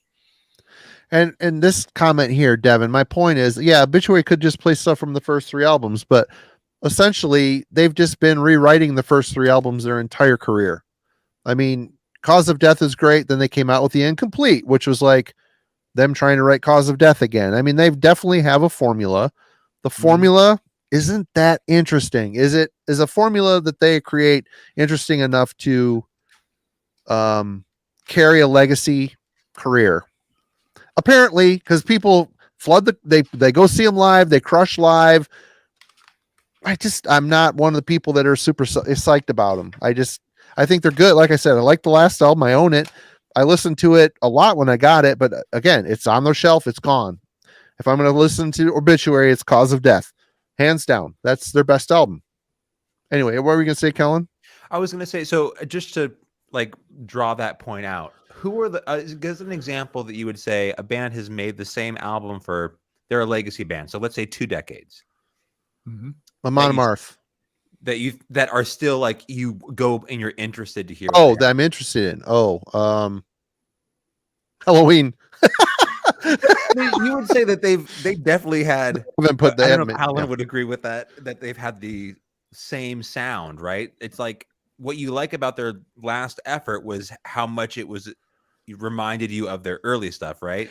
They've only had 2 real. The Chameleon has some different stuff on it, and then the Dark Ride has got them trying to be grungy. They got the down-tuned guitars on that one. It still sounds like Helloween though, but their songwriting is so good, it doesn't matter that they're within the formula. This is just power chords. It's just knuckle dragon power. It's the same riffs they've been writing since they started, which is fine. It's fine. Let me think of another band. I don't know if Helloween's a good example. Do you have one, Alan? I'm trying to think. I mean, one reason it's hard for me, a lot of times when bands do that, Kellen, I do tend to drift away from them. They're not, when a band makes too many albums that are too close together, I tend to be one of those folks that start to lose a bit of interest. So I'm trying to think of one where that has stayed close to the formula that I've liked all the way through. Summoning might be an example, but summoning albums, there's some variation. It's kind of a slow transition through their discography, but I have enjoyed everything Summoning's done. It's probably a topic for more. You have to sort of spill over it for a little bit longer, but. And this is a good point, Ben. Yeah, I've Drowning the Light. They've got a handful of records I really like. What did it say? Marty Buys Everything, Drowning the Light All Day. That band got into the collector disease part of my brain. They put out a lot of stuff. I don't know what. I know better. It's not great. And then I'll quit for a long time, and then it'll be like relapsing. Like, oh, it's so stupid. There's like, I don't know. Anyway, no one watches anymore, but it would be a bit lonelier and sad if they didn't stop. Well, yeah, that's a good point. Well said, Philip. Well said. But yeah, maybe a topic for another Friday night. So because I always feel bands just sometimes get pulled in two directions. It's like you always have this group of folks that want them to stay the same, play, do what you used to do. And then when they do that, then everyone complains like, oh, that sounds like your old stuff. Can't you do anything different? And then you do something different, like, oh, I don't like the new stuff. It sounds too different. And so it's like there's that weird tension between consistency and trying to change. And seems like no matter what you do, people yell at you for it. Yep. Yeah. And again, if you like, I like this. I'm not going to get rid of it. I think it's good, but I don't know. I've already said my piece on it. I get it. But again, if they were to go away, I'd be like, okay, cool. Yeah, I do agree with you though. Like for some reason, for example, I have more patience. Like there's a band coming up here was clearly inspired. Anyway, like one that comes to mind is someone like Vader. I think they've been very consistent through the years. Yeah. And I don't think they have like this. For some reason, I'm more forgiving of their discography than I am someone like Obituary, where I'm just like, okay, I got it. It's something about their style of death metal, for example, that does not have a lot of does not have repeat value for me. It doesn't have a lot to offer. And another band that could fit into this from the same era is Cannibal Corpse for me. That's band is a lot of people's ride or die band. And I get it. It's good. It's, the musicianship is amazing. The vocals are solid, though George doesn't have a lot of dynamics anymore. It's just all kind of the same. But do I need another Cannibal Corpse record? I don't. And they turn up. I get them once in a while. They show up, and I listen to them like, oh, cool. Goes on the shelf after listening to it twice, and there it sits with the rest of the Cannibal Corpse record. If I go to listen to Cannibal Corpse, it's the Bleeding or the first one, Eaten Back to Life. Those are the two I listen to. Dark Throne albums, yeah, but Dark Throne has changed their sound 1, 2, 3 or 4 times. So they haven't been a static. They've changed. Yep. Yeah, bands. Someone mentioned Motorhead a minute ago. They're one of them. That's always the kind of knee jerk. Made the same album over and over. AC/DC. Another one. But again, I don't want to get us too far off track here. Yeah, but it would. Yeah, it's an interesting topic to come back to sometime. Yep, for sure. All right, Kellen. Okay, so I'll take that and run with it here. So on that Vader side of things, this is a Gospel of Maggots by Devos. I like that title. Gospel of Maggots. Every once in a while I'll pull something out like the Womb Ripper. I didn't know it was another one of your favorites.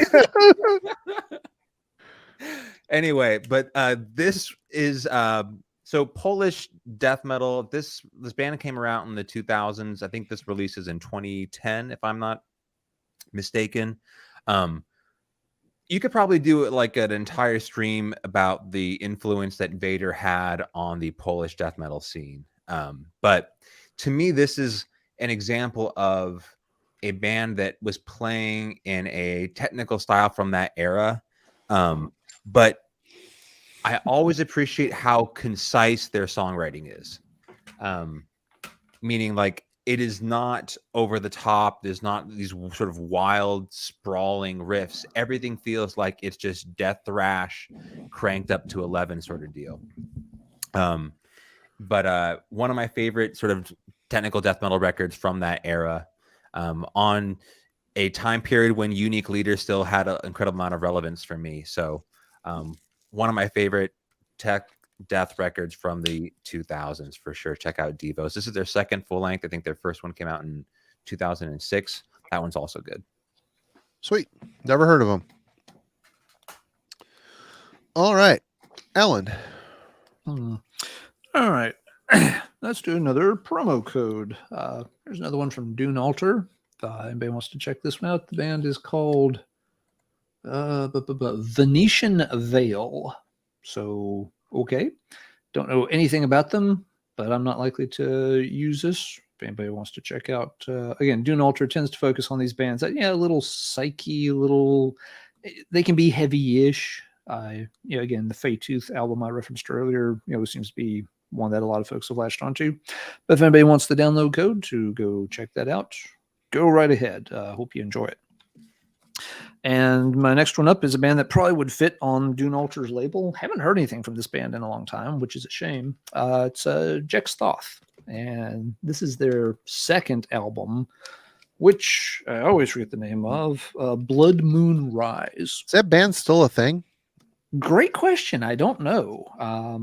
They're one of those bands, whenever I try to look them up, it always kind of says, active or, still around, but I haven't heard them do anything. I think they did one EP maybe after this. 2013 was their last release. It was an EP. It says active. Yeah. So I don't really know what to make of that. I think if you haven't released anything for 10 years, you don't get to be considered active anymore. Yeah. That always bugs me. Maybe they still play live a bunch or something, but I have no idea. Anyway, if folks aren't familiar with the band, they definitely go for sort of, that, psychic or psychedelic, heavy sound, like, you'd think of from late 60s, early 70s stuff. Jex is the lead vocalist. She's got, a very good voice.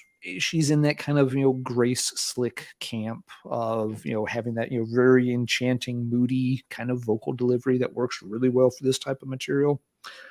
Really like their first album. The first album has this, very over the top, warm, fuzzy guitar tone to it, which they dialed back a lot on this album. This album is still quite good. I think they had multiple member lineup shifts between the albums. I'm not certain about that, however. So the material here still works really well. It still has that, latest 60s, earliest 70s, psychedelic doomy kind of vibe about it. But it doesn't have that, really raw, warm, honking kind of guitar sound to it anymore. But still a lot of good tracks. I've bought this when it came out just as like a download and just never had got around to picking it up. So how's that story go? Something Discogs cart, something, room for one more. Once again, it got worked in. Where you go wrong, folks. You go to Discogs. Or right. Just you want to look for something, look for it, and as soon as you find it, put it in the cart and just check out. That's it. Where you go wrong, here's where you go wrong, because I know what happens. I do this all the time. It's in the cart, and you're about to check out. And then you think to yourself, I'm getting this for $7, but the shipping's $4. And maybe they have a second CD I could add, and then I wouldn't. Then it's like I'm only paying $2 for shipping for this and $2 shipping for the other. Let me see what else the seller has. 90 minutes later, you've got 6 albums, from the same vendor in your cart. And yes, the shipping's down to like 50 cents an item, but that's because now you're spending like $78 buying 6 CDs when you were only looking for one. That's never go and see what else they've got. And I did this right. I'm so proud of myself. Yesterday, I did it right. Went to Discogs, found the thing I was looking for, and I started to look. I was like, let me see what else I got. I was like, no, Bad Allen. Hand down, just buy the damn disc, pay the $6 shipping for the one disc, and be done with it. And it felt so good. I bought myself a cookie. Anyway, yeah. If you like that style and you somehow didn't check out Jex Thoth, they're very, very good at what they do. And it is a real shame, as Marty said, they've basically been kind of inert for the past decade. The first album was really awesome. This one, even though the lineup's different, is still quite good. They did a split with Pagan Altar, and both their song and the Pagan Altar track are really good ones.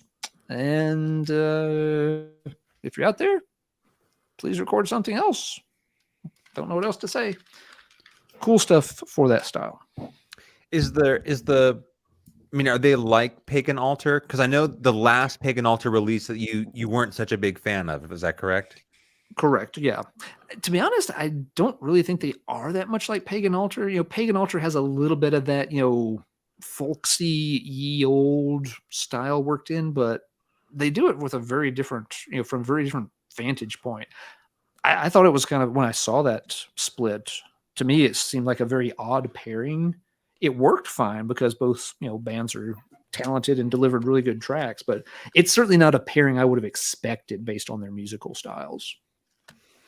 Got you. All right.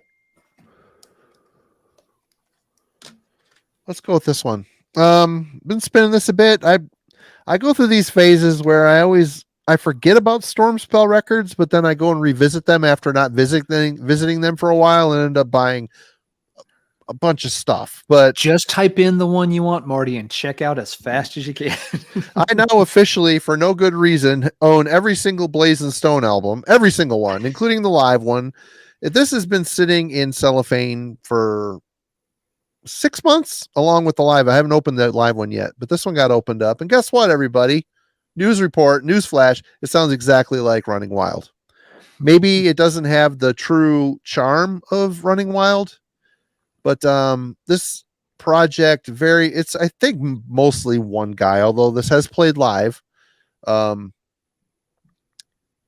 It basically is a tribute band to the very good eras of Running Wild. The thing of it is, these albums, they're very long. I mean, look at all the damn songs. They're very long, and there's a bunch of them. And how do I say this? They do a very good job emulating the Running Wild pirate, I should say, the pirate era, the good era. I mean, I like the non-pirate era too. I'm not gonna lie, but it's just there's not as authentic of a character in the songwriting. It's very much an awesome replication. Some of the songs rule. A lot of the riffing rules. The vocals sounds a lot like Rolf. Obviously, I like it enough. I bought every single thing they've done because these guys are putting out slightly better Running Wild records than Running Wild have been, although the last couple Running Wild records have been solid. There's a youthful vigor here. There just isn't the same excellent songwriting. It's a very good recreation, I will say. But it's fun. Check it out. Blazing Stone from Sweden. Am I right? You're right. Sweden. I think it's mainly one guy, but there's a couple other guys as well. But Stormspell. Let's talk about Stormspell for a second. If you're not familiar, their attention to detail in the CDs is very good. Their booklets are always really heavy stock. The art is very well designed. It's just they do a good job. They're a CD label, and they tend to cover a lot of heavy metal that I don't know anything about. And that's all. That's fun. That could be fun. Is it top tier metal bands? Probably not, but they're a good label. They're a good label, and definitely check out Blazing Stone. Yep. Yeah. Blazing Stone were, I'll admit, they were more fun like 10 to 20 years ago when Running Wild was in that phase of doing really bad albums. Where Rolf was just phoning it in. Yeah. At that time, it was like, yay, Blazing Stone. Now I can hear the Running Wild album that's not getting made. since Running Wild's a little bit more back on track, yeah, Blazing Stone feels a little bit less necessary. Less But on the other necessary. hand, you've got two bands doing, a good job on that style now, so can't really complain too much. No. And like I said, the guitar work is great. The songwriting is good. Like I said, it's an awesome, authentic emulation. They just don't have the same effortless flow and sincerity, I guess, as the original that they're emulating, I guess. But isn't that kind of the way it is for a tribute band? Very often, yeah, it's really hard Yeah. for a tribute band to get. You usually can only get so close to whatever it is you're basically copying. Tribute bands would be another good topic too. That'd be a fun topic. It'd be hard to dig for that, but Here's a Storm Spell release that I will recommend along with that. So as you were talking about it, I was going through the distro to try and grab a few that I would recommend people to check out if you're interested, so inclined. But this is Silent Storm, band out of Oregon, my home state. There you go. right on. But yeah, this up there on that. And these are bands that, like they were talking about, lesser known, but worth your time. Check them out. I've got another Storm Spell band here to recommend next time around too. Okay. Like I said, I've revisited twice in the past 6 months. I'm like, damn it. Why did I stop? And I mean, beyond their own record label, they do a great job doing distros for a lot of traditional metal bands as well. So if you don't want to pay shipping for like a Cruz del Sur release, for example, is a good chance you can find it over at Storm Spell. So Yep. It's a cool label. Yeah, I don't know if they've been doing them lately. For a while there, they were doing a series of CD releases of old, forgotten, like 80s and maybe early 90s era demos from different US bands in particular, but also bands from Europe as well. They did The Detest from Sweden. They did the demo anthology for them. They did a cool one from the Pacific Northwest for a band whose name I'm blanking on. It wasn't Ichabod Crane, but it's something along those lines. So, they were also, doing some, nice anthologies for bands that were not going to get a lot of attention, otherwise. But it was, and like Marty said, they did a similarly nice job on all those releases. I hope they're still doing them. I just haven't checked in a while. All right. Kellen. Was that your pick or you have something? Oh, no. That was just while you're talking, let me pull it out of the rack since I'm next to it here. Okay. What do I want to go for next? I picked a newer one last time. Okay. So this is, if you're out there, please, can this get a vinyl pressing? Spectral Lore 3. So this record has only been released on CD. Void Hanger put it out, but it's got some cool artwork, and it comes around at a time. Spectral Lore was kind of doing this thing with Mare Cognitum, and it's Greek black metal, but it probably has a bit more leaning towards the ambient side. This is a label that had also recruited like Midnight Odyssey. So they're kind of doing these very broad, expansive, if you want to call it progressive, it's a fair, title. I'll take it. Kind of extreme metal / black metal, kind of out there, but that's what Void Hanger is kind of known for. But it's a long listen, but it's just gorgeous. You kind of let this thing spill over you. And I've always wanted to get it on a vinyl pressing. The artwork's really cool, but nevertheless, it's cool fold out. That's cool art. Super cool. Anyway, they put out some solid. I mean, this project is just just a one-man project. And he's put up on a bunch of records. I think the last one was 2021, which was good. But for me, this is the project's best release to date. So there we go. Here we go. Hammock metal. Hashtag hammock metal. Kellen pioneered a new tagline, everybody. It's first. Welcome. If I do nothing tonight, that's the one thing. Okay. All right. Okay, Alan. All right. Let's see. So, signs that you may have a problem. When you walk into your local record store and you start looking through a box, and the guy behind the counter kind of does a double take, reaches behind the counter and comes in and says like, "Hey, we just got these in. Go ahead and have a look."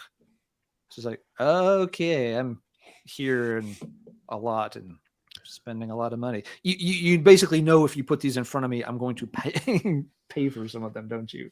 So yeah, that happened last time I stopped by one of the local stores, and yeah, I dug a couple of things out, including this one. That's a solid record. It is a very solid record. Stormkeep's Tales of Other Time. Better than the EP. It is better than the EP. Yeah. I've had the EP. I got it a while back, and it wasn't bad. But I felt like, it's not bad. I'll keep an eye out for this. And so when they ended up getting this in, it's like, I have seen a lot of reviews on this.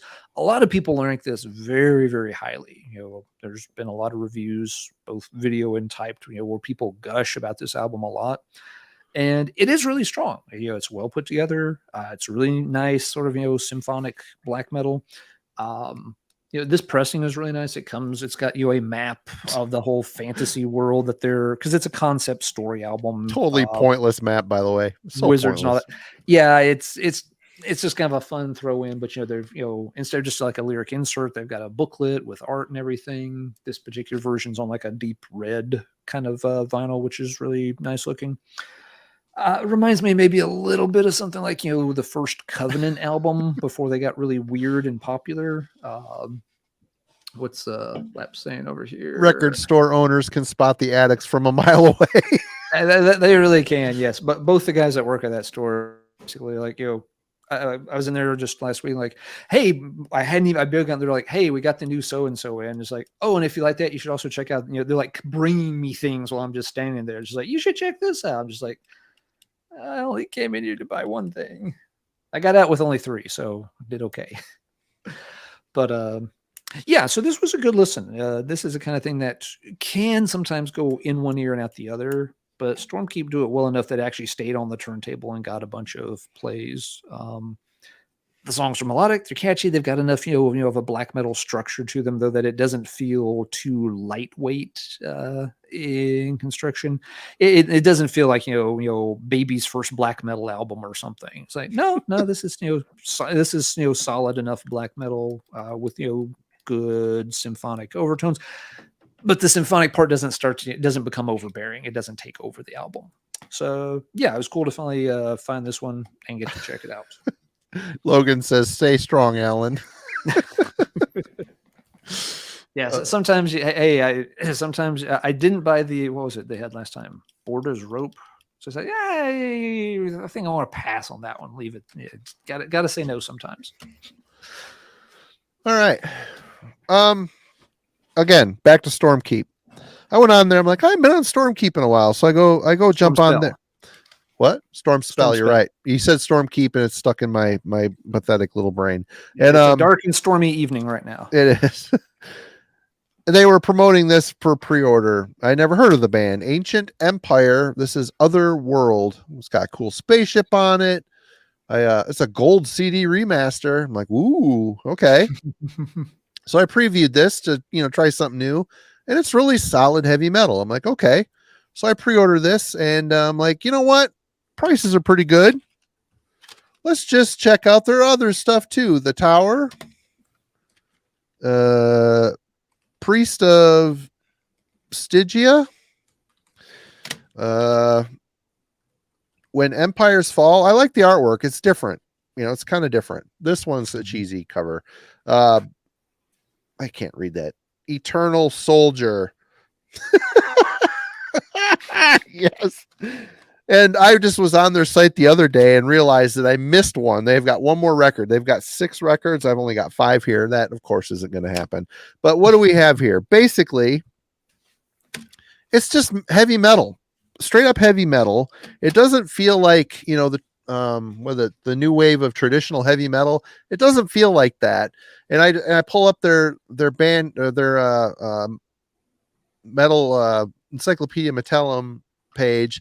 They're all like old dads in cargo shorts. I'm like, okay, cool. They're from San Francisco, California. They have a good singer. Is he an amazing singer? He's a solid singer. He sings really. He's melodious. He can carry a tune. The songs are pretty well written, but I gotta say, having this many of these records, it starts to embrace an aura of sameness, and collector scum gene kicked in full force here, and I'm gonna buy the other one I don't have. I gotta have it. And the funny thing is, I was looking this evening getting ready for this, and they've got 6 albums up on Metal Archives. Each one has either 2 or 1 review. The ratings rank from 100%. There's nothing below 91%. Everyone is either 93, 98, 90, 92, 91. I don't know if it's the same person reviewing all these or what, but obviously, I mean, it's solid. It's well done. It's well written. There's none of these that I listened to and went, ugh, I don't like it. It's just solid. Don't listen to all these all at the same time because it all blends together. I'm not gonna lie. There's not a lot of variation between these records, but they're solid. Their theme is kind of a fantasy, sci-fi, war, apocalypse type of stuff. So it's been fun. It's fun to once in a while just fall off the wagon and buy. You just go all in on a band. I listened to 30 seconds of one song and said, "Cool." And I'm not disparaging the cargo shorts comment, by the way, because I'm one of those old dad guys in cargo shorts playing music live. So that's like me, recognizing a brother. That's all I'm saying. That's all I'm saying here. But Ancient Empire, check them out. Pretty good. Yeah, probably reviewed by the bassist mom or the bassist wife, probably. They look old enough where the mom might not be in the situation anymore. But anyway. Kellen. Okay. Storm Spell Records. Check them out. It's a slippery slope for if you got the bug, which I do. Will, keep the traditional metal thing rolling here. This is Mirror and Pyramid of Terror, band from Cyprus. I believe this is on Bad Omen Records from 2019. There are no cargo shorts in this band photo, unfortunately. Not many shirts either. Oh, there are a couple shirts. There's just one gentleman. Three daddy vests. There are 3 daddy vests. So cargo shorts, no. Daddy vests, yes. So Marty's potentially a little bit less interested in here, a bunch of posers, but I'll be right back. Happy. But yeah, so Mirror definitely sound like they're a traditional heavy metal band that newer, I would say, sound somewhere late 70s, early 80s. Probably like the latest. It's interesting because of this. I think a band like Cloven Hoof really doesn't get going until, I mean, I'll defer here to you, Alan, but like mid 80s to late 80s. Is that correct? They were around earlier than that, but yeah, you don't really see them starting to. Their first album isn't until 84, so they had like 1 3-track EP before that was all. Because I think this band's sort of pulling from let's say Rainbow all the way through Cloven Hoof in terms of their sound. But yeah, this one they came out with a record in 2022, I guess just last year. But I think this one, from the people who know this band, I will point you to this one first. I think this is their second release. But if you dig that kind of style, like late 70s, early 80s traditional heavy metal, check out Mirror. It's a neat looking one. I don't know that one. Whoa, I hit the wrong button. There, we put Killing back over there. Yeah, they move the controls around just enough sometimes that you forget what is what. There you go. All right. I reckon I'm up next. I'll leave the traditional metal thing behind for a minute, and we'll talk about this.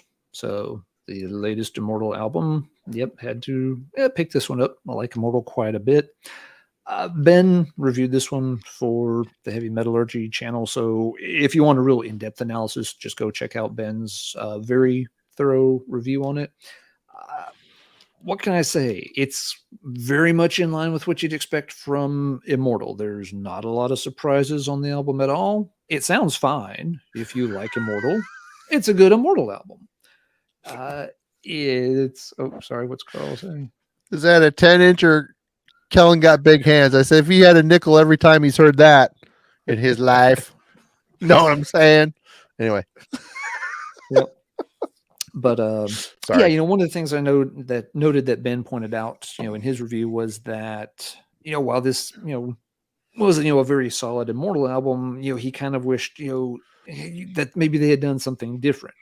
Going back a little bit to an earlier point in our conversation tonight, where sometimes it feels like bands start making the same ish album a little too often. And, that was kind of the sense I got from Ben's review. And, having played this a few times myself, I kind of feel the same way. Like, that's a very good Immortal album. But is there anything that really makes it different from the last album? Little things, sure. There's details. They're not, exactly the same. But in a way, it does feel like just another Immortal album. And, as such, it's like, is Immortal getting to that point where there's just enough Immortal albums that unless, they really go into a different direction, how many more, Blashik references, can we, cram into songs? Part of it, sitting down, reading through the songs and lyrics too. It's just like mountain, snow, Blashik, snow, mountain, ice, Raven, Blashik, Raven. They've done it a lot. Something that sometimes we can forget. These bands like Immortal, they've been doing this stuff now for 30 years. Yeah. This is the early 2020s, and these bands have been active since the early 1990s. So some of them, maybe first started in the late 80s. Call it 30 years.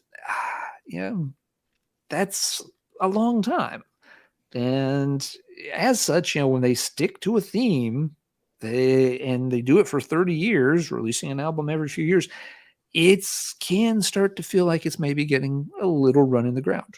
Again, there's nothing bad about this album. I'm not saying it's a bad album. I'm not saying it's, a yawn fest or anything. Not at all. I've enjoyed it.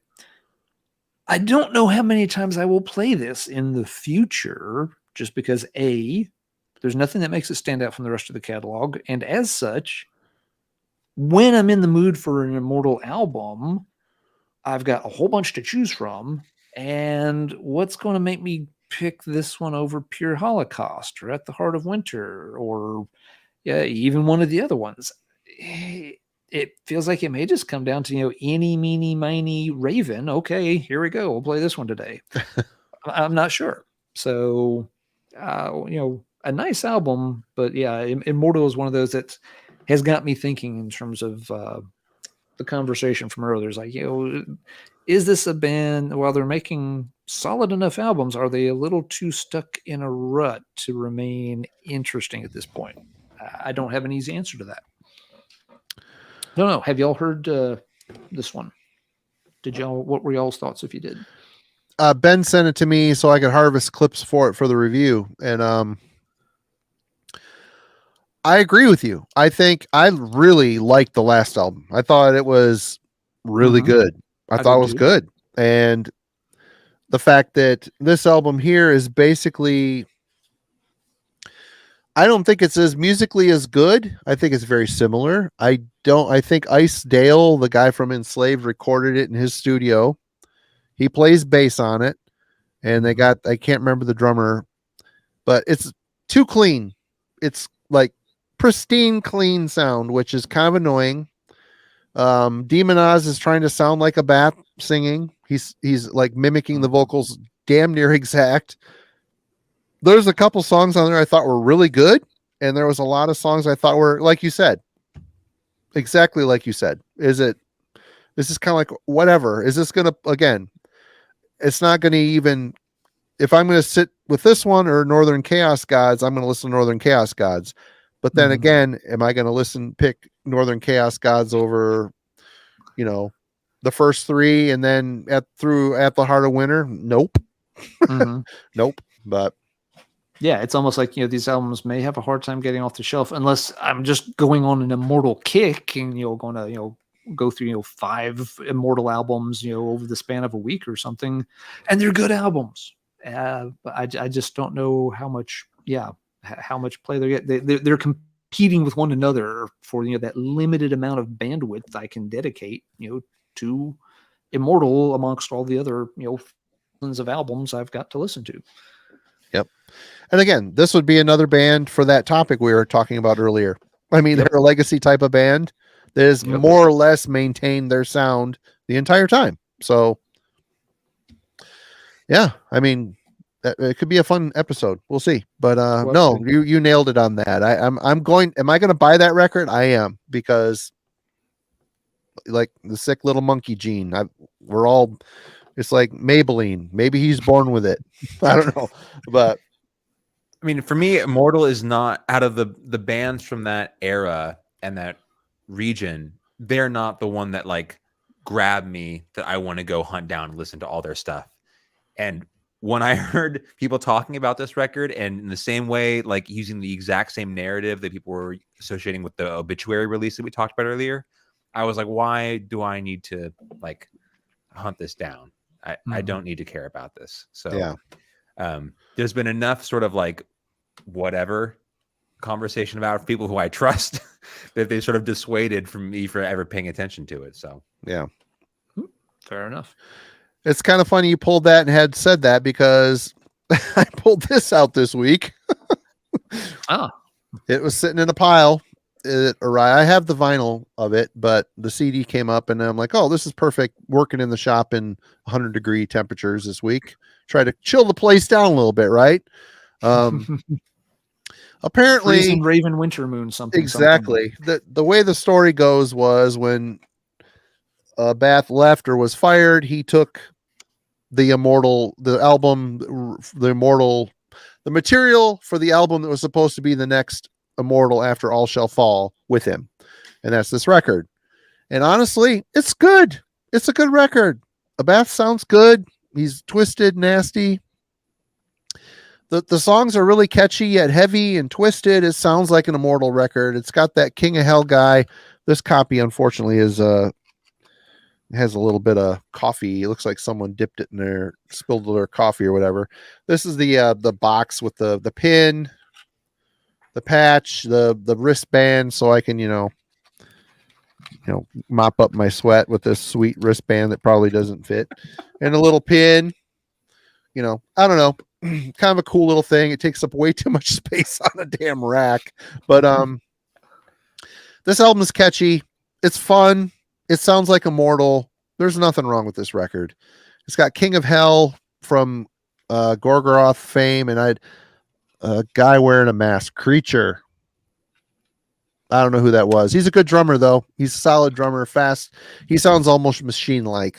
So it's a solid recording. I like this record. Of the 3 records, this is the one I like the best. Outstrider I own on vinyl as well. It's good. It's not as good as this one, and I have only heard the singles off the new one, so I would recommend this one if you're an Immortal fan. And people bitch about All Shall Fall. I thought that was a great record. They actually went back to they recorded the vocals in Studio Grieg Holland, so it had that Pitten stamp on it. I thought the songs on it were good and the sound was cool too. But this is fun. I like that one. Yep, All Shall Fall is good too. Yep. I think I like All Shall Fall better than this one, but this is good too. Definitely check it out if you have not heard it. Kellen. Okay, since we're on the Norwegian black metal thing, if you're going to listen to Hades, usually for me, that's quickly going to turn into you're going to want to listen to Eternus. So it's coming. It's gonna be a Wednesday night one of these nights. And I know we've sort of exhausted this theme, but it's a band, for example, that has this incredible, like, I would be interested in their next release because they have this mid-era that's sort of like the nadir in their catalog, right? Where it's just, have you heard Heathen? Yes, right. It's great. Meaning like they're on the upswing. Yeah. Right? So anyway, the opening track alone. So I was this, like, whatever, it starts with the keys and then these 3 different vocals. Darkness is upon us. The age of eternal hatred. Like these crazy vocals, this like screaming. Anyway, I've been thinking about it because I wanted to do, I don't know if Depeche Commode is still in the chat or along with Wilson, but we talked about having like a stream where there are key records that will pull out. We were like trying to test whatever new hi-fi stuff we pull in. And it's one of my favorite tracks to listen to for like the stereo component of it, because you get the left-right channel doing the different vocals, you know, these different like hissing noises in one channel, then these like sung scream narration in the other channel. And when the drums come in, it's like there's like a army of toms and timpani drums. And it sort of presents itself left, right, and then there's this center that arrives. Anyway, but when you're like testing out your stereo, I love to play that song just because you can sort of see how well things are organized in your room. So I've been playing that track a bunch and trying to figure out my new setup since I've flipped some stuff around in my room. But Warrior of the Crescent Moon, also the acoustic intro on that song gets me every time. Absolutely love that record. So anyway, it's been between the Hades and the Eternus, it's been a whole lot of Norwegian, and it's all quality. I mean, that's all so good. I mean, so good. Both those bands share similar narratives, right? Where their first 2 records are just flawless for me. And the EP. Yes, the EP is good too. Right. All right. Alan. All right, we'll go from Norwegian black metal classics to The Cult. This is a really pink album cover. That come with a banana hammock? No, I bought it used. I guess somebody had already used the banana hammock. I'm not going to think about that. It's like anyway, get undies at Goodwill. What are you thinking? Anyway.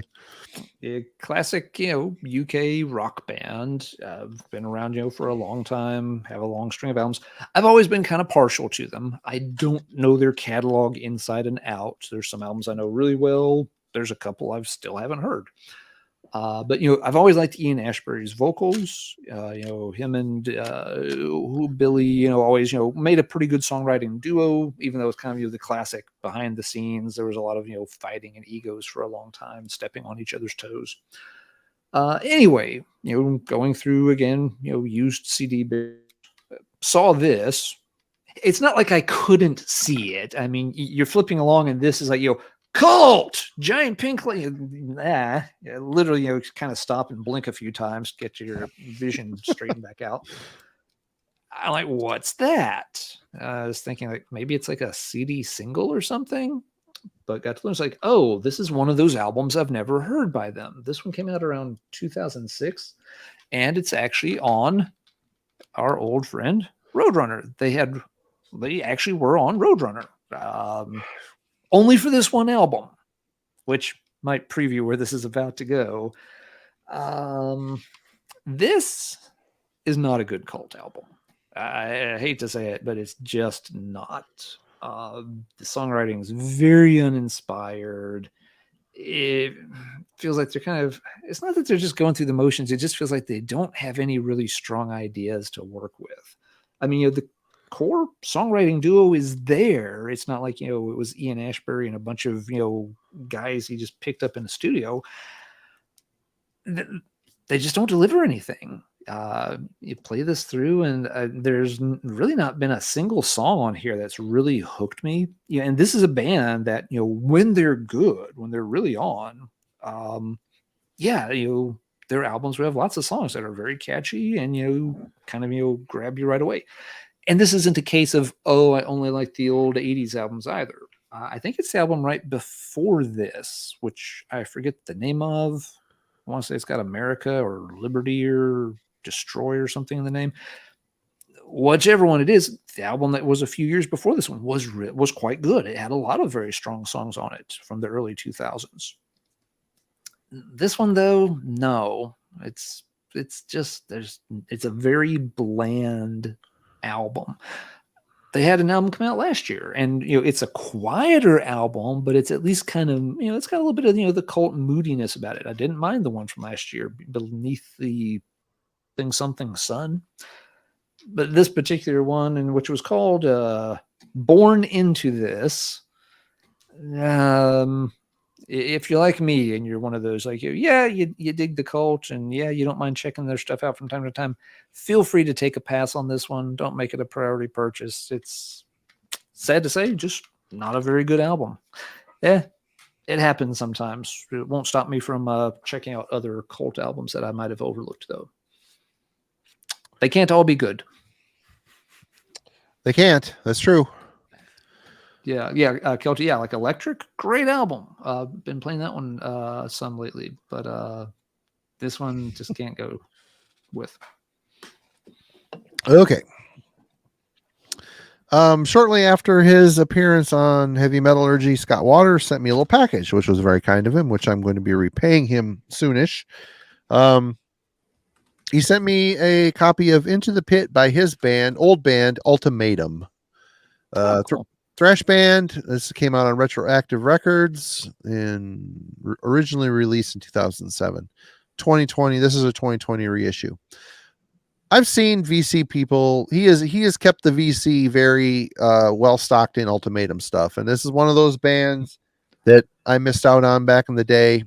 Well, it wasn't that they weren't a super old band there. I think it was the 2000s when they started, but I've always been curious, and I have not got around to buying any. He thankfully sent me this one, and I like it. It's good. It's Christian thrash.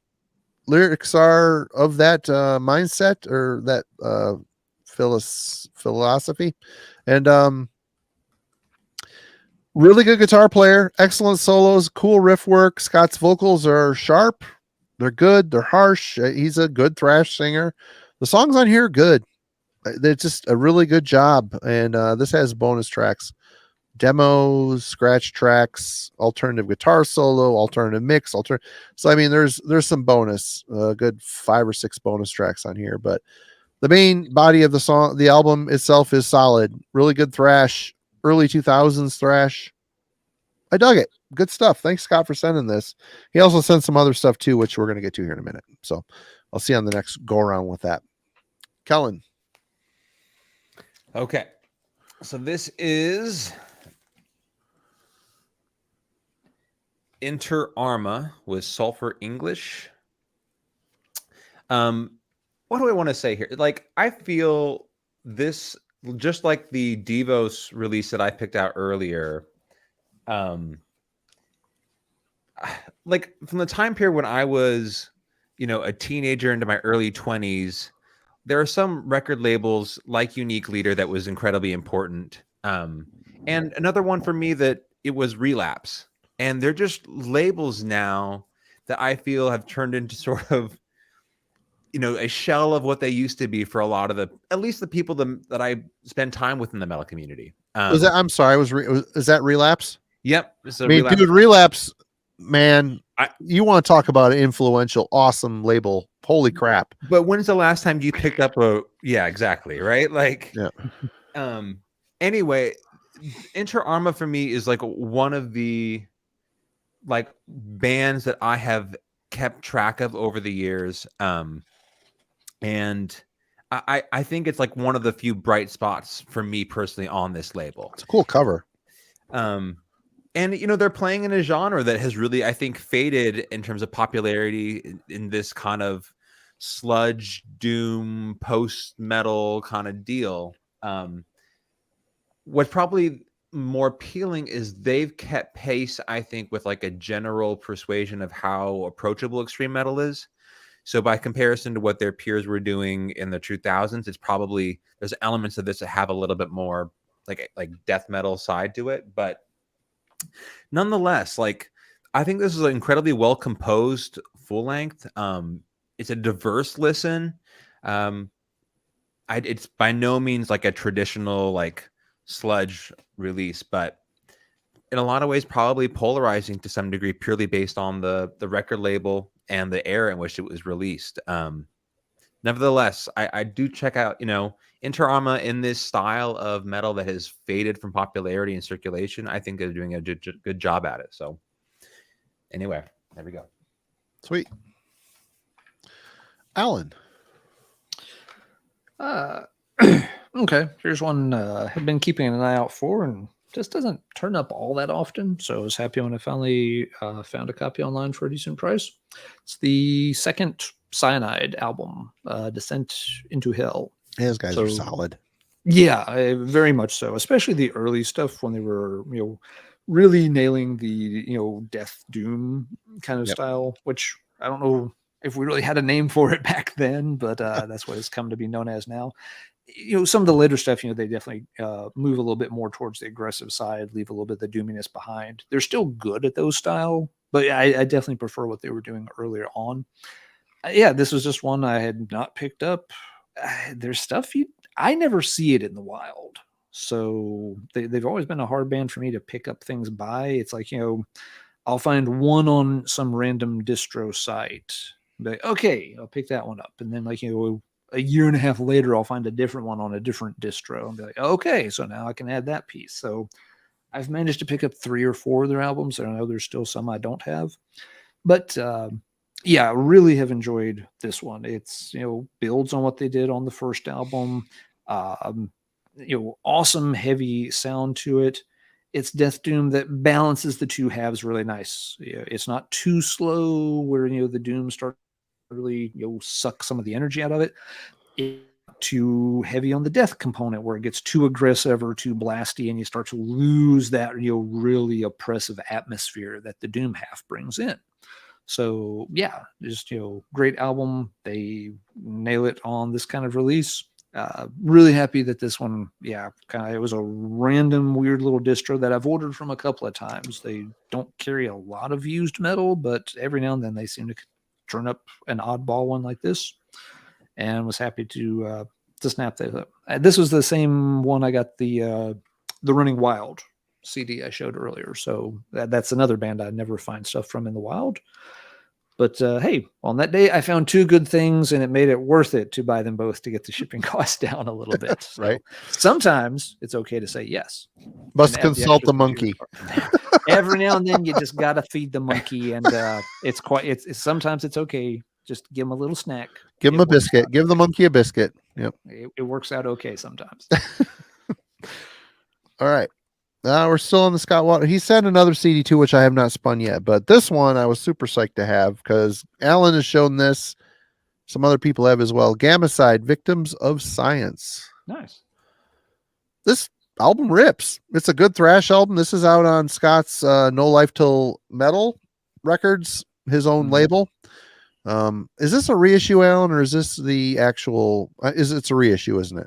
The No, yeah. Mm-hmm. I know nothing about this band, so Alan can probably fill in the details, maybe.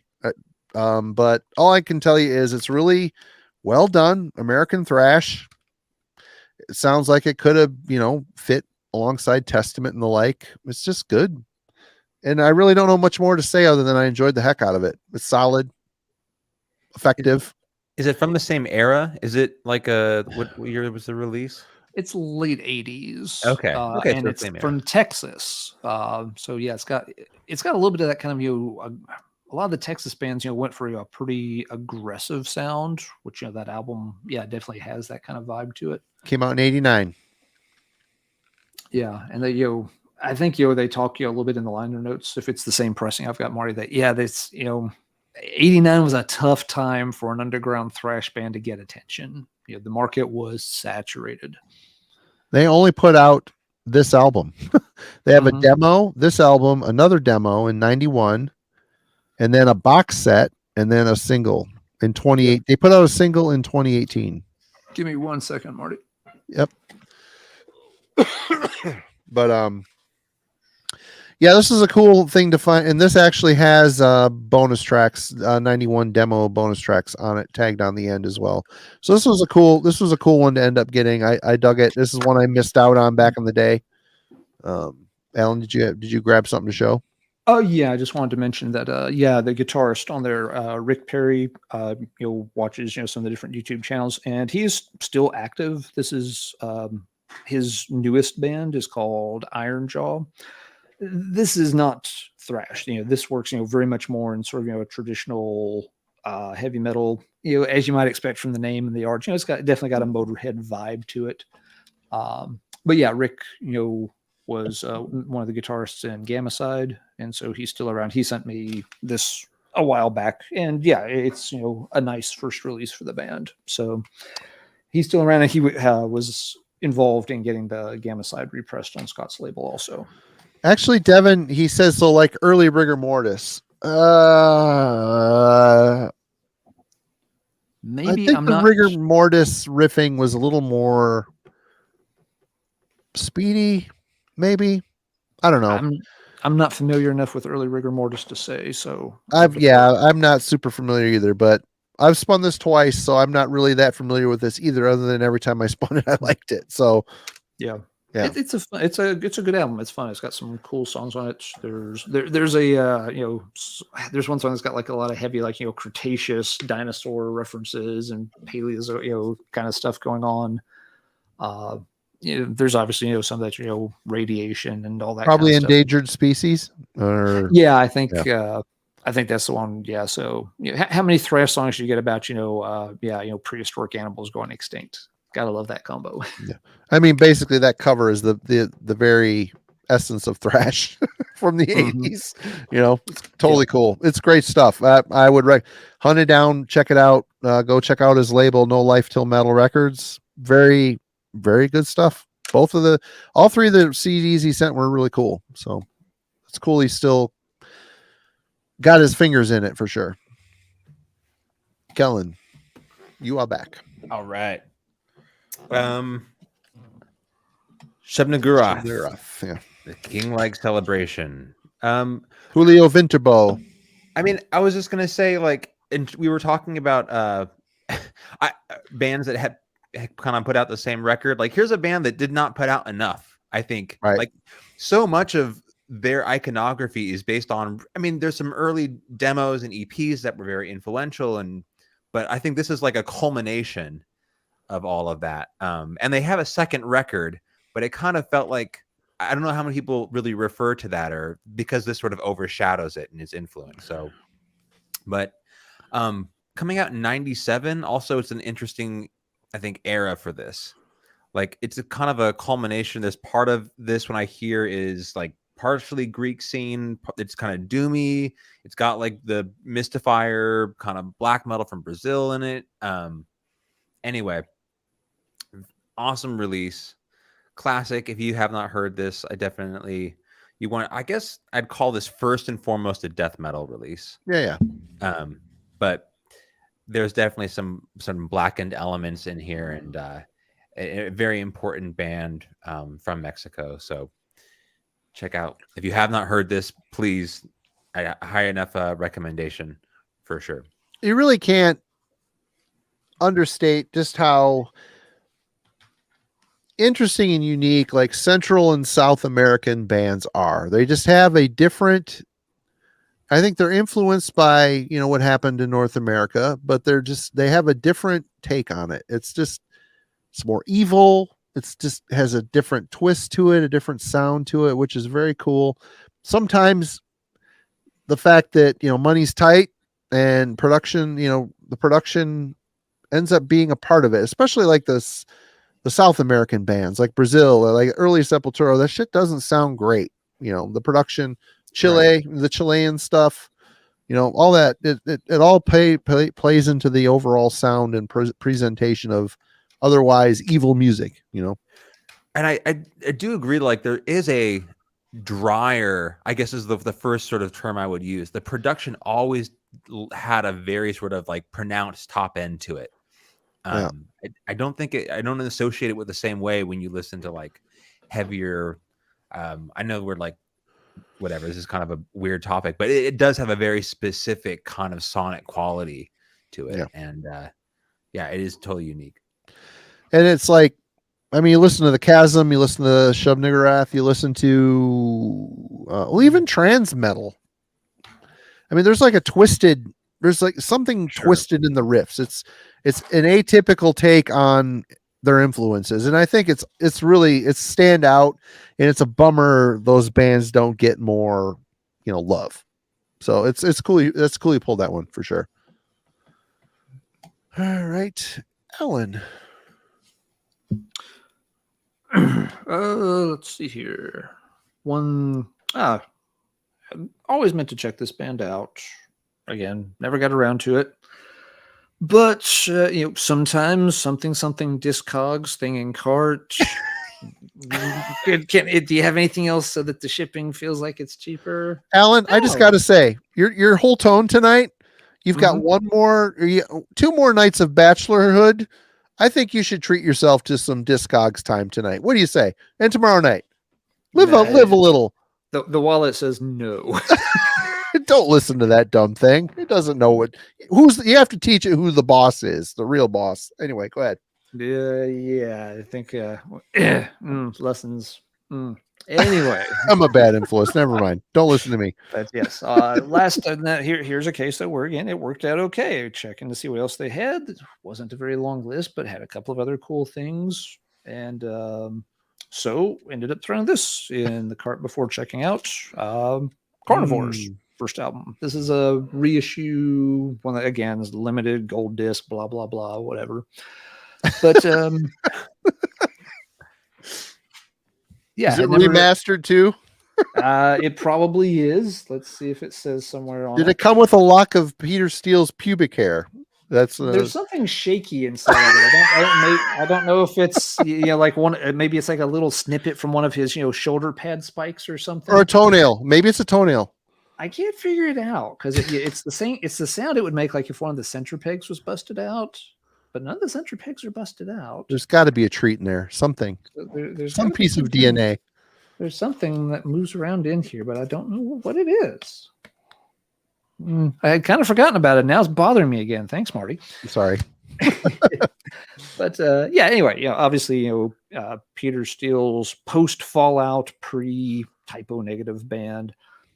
I had never avoided the band. I just never had stumbled across the album in the wild. And, I'm not a huge, typo negative fan. I don't mind some of the stuff I've heard, but it's never really, clicked with me the way it does a lot of folks. And that's fine. So, there was just never a reason for this to float to the top of the, let's go ahead and play it tonight list. But, yeah, this one, I've only played it a couple times. It's actually very fun. It's one of these albums where you have to turn your brain off a little bit. But when you do, it's a great listen. It's, thrash. It's a little thrashy, kind of early. It's got, that kind of East Coast, punky hardcore influence mixed in to it for sure. The musicianship level, okay, it's not top notch, but it doesn't have to be for something like this. This is meant to be noisy and just kind of over the top, not just in terms of, presentation and lyrics and stuff. It's all just supposed to be, a big noisy mess of a good time. And in that sense, it works exactly right. Some people, there's been controversy with a lot of Pete Steele stuff. This album, in a way, it reminds me of, the SOD situation a little bit.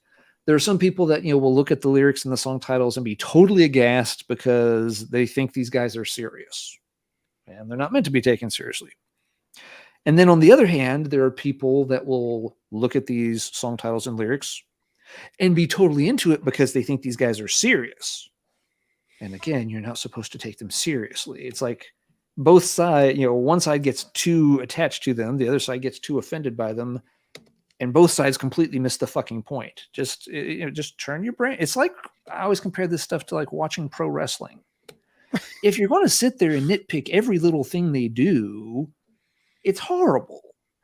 And if you're going to think that it's all real and then you're going to go try to emulate it, that's going to end horribly too, with people being hurt very badly. Just turn your brain off while you watch or listen to it. You'll have a fantastic time.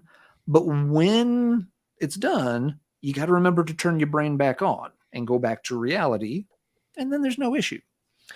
So, yeah, fun listen. Glad I was able to pick it up and check them out. I'll probably, based on enjoying this one so much, I'll probably look to pick up the second album. What's it called? Retaliation. It rules. It's so good. Most sources seem to say that one. It's different and a bit better. It's a different. See, I don't own that one, but I've heard it. It's great. I want the vinyl, and it's not cheap. So yeah. Well, this is the kind of thing I'm perfectly happy to get the limited. Hey, it's even numbered. Mine is number 1106 of 2000. Ooh. Whatever. But I'm perfectly fine picking up this kind of reissue on something like this, especially when it was only a few bucks, and especially when I already had other things in the Discogs cart from that seller. Sure. So basically, I got the shipping for free. It just meant I had to buy $40 more worth of CDs. There's a universe where that math works out. You just have to trust me on that. Yep. But yeah, cool album, very fun. Glad I got it. Check them out. Cool one for sure. I showed this on my Instagram earlier this week. Spun this a couple times. It kind of clicked with me this time around. I should look and see where these guys are from real quick, so I don't remember. Belgium. Emptiness. This is Nothing But the Whole. These guys live in that realm between death and black metal. The music carries the weight of some death metal, but the overall atmosphere is kind of creepy. Gives it kind of a black aura. It gives it the vocals are all kind of a heavily electronically affected talking type of style, slightly pitch shifted, maybe I don't know, but this is really solid and cool, and I like the fact that they step away from the distortion sometimes and focus on like clean guitar lines with like some atmospheric electronics in the background. The songs are dark, interesting. I can't say this is a world rocker. I'm not brandishing the air guitar anytime during this record, but it as a piece of music, as a piece of art, it flows. It's got a good flow. It's catchy. It's good stuff. I spun this when it was sent to me, and I'm like, oh, I have to revisit that. And I did this week, and I've dug it. It's really good. Nightmare Fuel Death. So, Brutux, you think this is actually death metal? I don't know. It calls on it. This is the second cover tonight too, with the double eyes thing, which always kind of creeps me out. That record Kellen shown earlier in the evening has a similar kind of artwork, but this is cool. I think Simon came on my Instagram thing and said they went kind of Coldplay after this, but then Ben says he likes that, so I don't know. We'll see, but I don't know. This is cool, very cool, experimental. If you're into a little more left of center, don't know if it's death or black type of stuff, this is interesting if you're into that kind of thing. The band is called Emptiness, and the album is called Nothing But the Whole. Check it out. It's good stuff. There's a cream joke there, but I'm not going to go there. I'm above that. All right. Yeah, I really dig that Emptiness record. Very much. And it is true, like the more recent records have become way more sort of like post indie rock kind of deal, but okay. So I think Alan recently posted a video, or I would say within the past month, that was like catching up on 2022 albums, which isn't always inevitable. It's like somewhere near the next year, I'm finally done listening to the previous one. Yep. But this one, this is probably a record that would have come on my end of year list. So this is Embrace of Thorns with Entropy Dynamics. I guess you would initially I thought about pulling this out for a Wednesday album club because I thought it would piss Marty off. Mostly because this band gets kind of labeled as a war metal band or there we go. See, hold on. Let me get through this. We can do it together. So, all right, whatever. Death Black. That's kind of where they started about a decade plus ago. They're a Greek band. This to me, though, in more recent releases, even the one prior to this, they become a bit more of a pure death metal band, resembling something closer to me like Necrophobic, which is like there's blackened elements to them, but it's more and more of a true death metal band. There's even like a warmer sort of melodic side to this that calls to a little bit of the Greek black metal scene even. So if you're like that Rotting Christ, Verathron kind of sound. Yeah. But in terms of bands that are doing this style, I completely, the last thing I want to listen to is another Blasphemy clone or another Archgoat clone. Like I don't need tons of that. So I understand the hesitation, some of the pushback, but Logan just reminded me I actually have their split with Maveth on vinyl. Okay. Anyway, I highly do recommend if anyone is like into some death metal that is a bit more on the blackened side of things. Embrace of Thorns. Cool. Alan. Let's see. More California, more thrash. Picked this up recently, and I've been enjoying getting to spin it. Classic Possessed, Seven Churches. Super classic. This is an original pressing.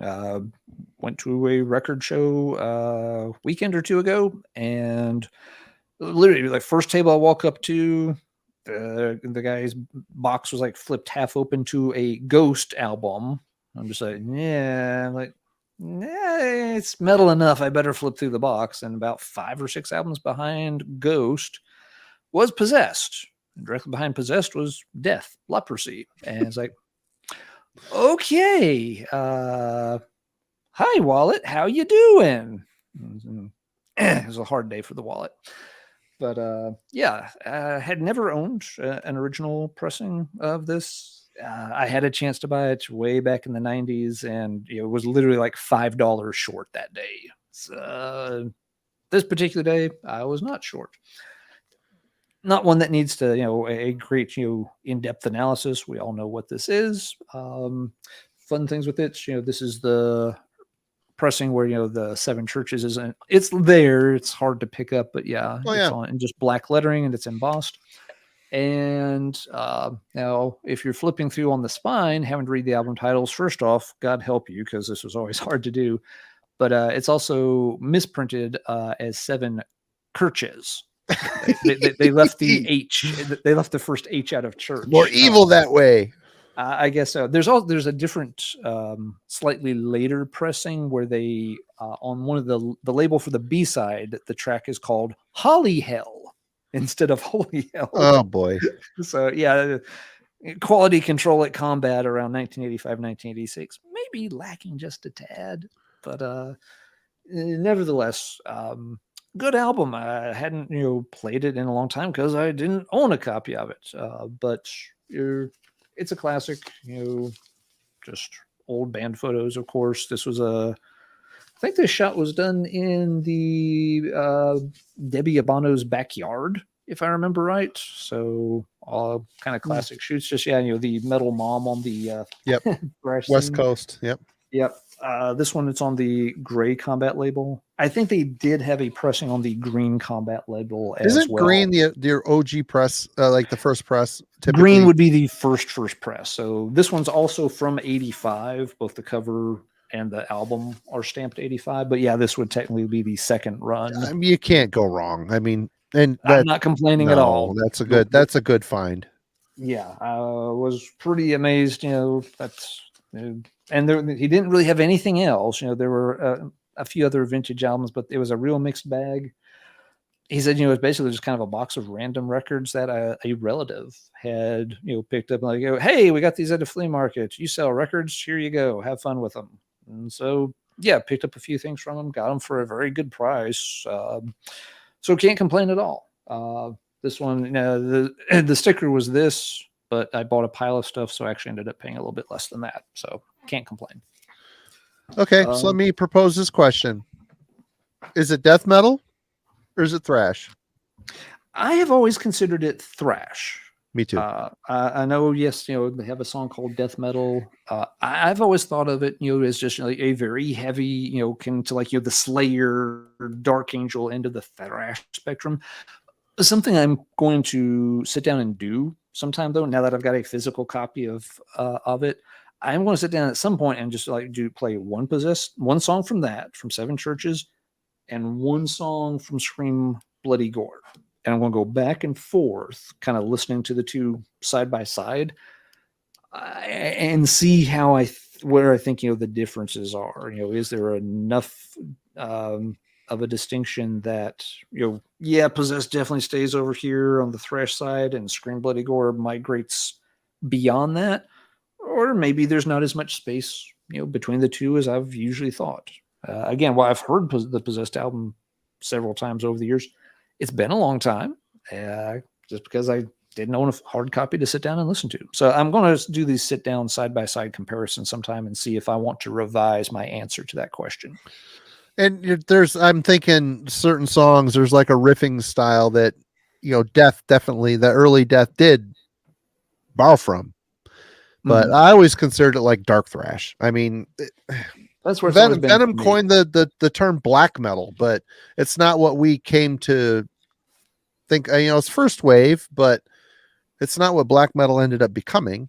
Yeah. Well, I mean, the phrase death metal was used prior to this. It's not like it's the first time death metal was applied to heavy metal. So that logic has always bothered me a little bit. That it's just like, if you're trying to claim that they're the first ones to use the phrase, get to be the first death metal band.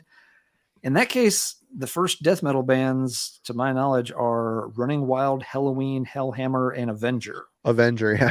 Because there's a compilation from 1984 on the Noise label called, the whole album's called Death Metal, and it features only those 4 bands. So if you're using that logic, you're really going to call those 4 bands death metal? I don't even like calling Running Wild from that era black metal. I've made an entire video ranting about that about a year ago. Yep. So yeah, just having the phrase doesn't get you in the genre necessarily. Dark Avenger. Thank you, Aaron. Dark Avenger. Yep. So where do you chime in on this, Kellen?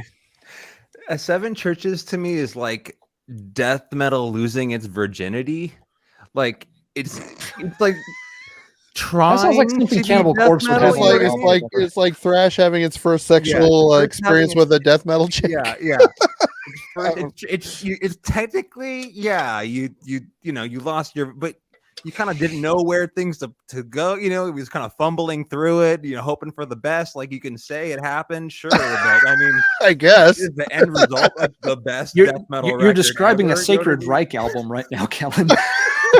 I mean, that's just kind of how it's like fumbling. Yeah, I mean, how do you really want to call it a success? Like, how proud of you are you of that as being a death metal? That's kind of how I feel about it. It's something awkward about that record. Where it's like Scream Bloody Gore for me is like such like a completely realized event. So anyway. Well, and some people are just so like, oh yeah, first death metal record. I mean, being in that time when that album came out, I wasn't thinking, of course, there was no death metal to compare it to, what became death metal. Sure.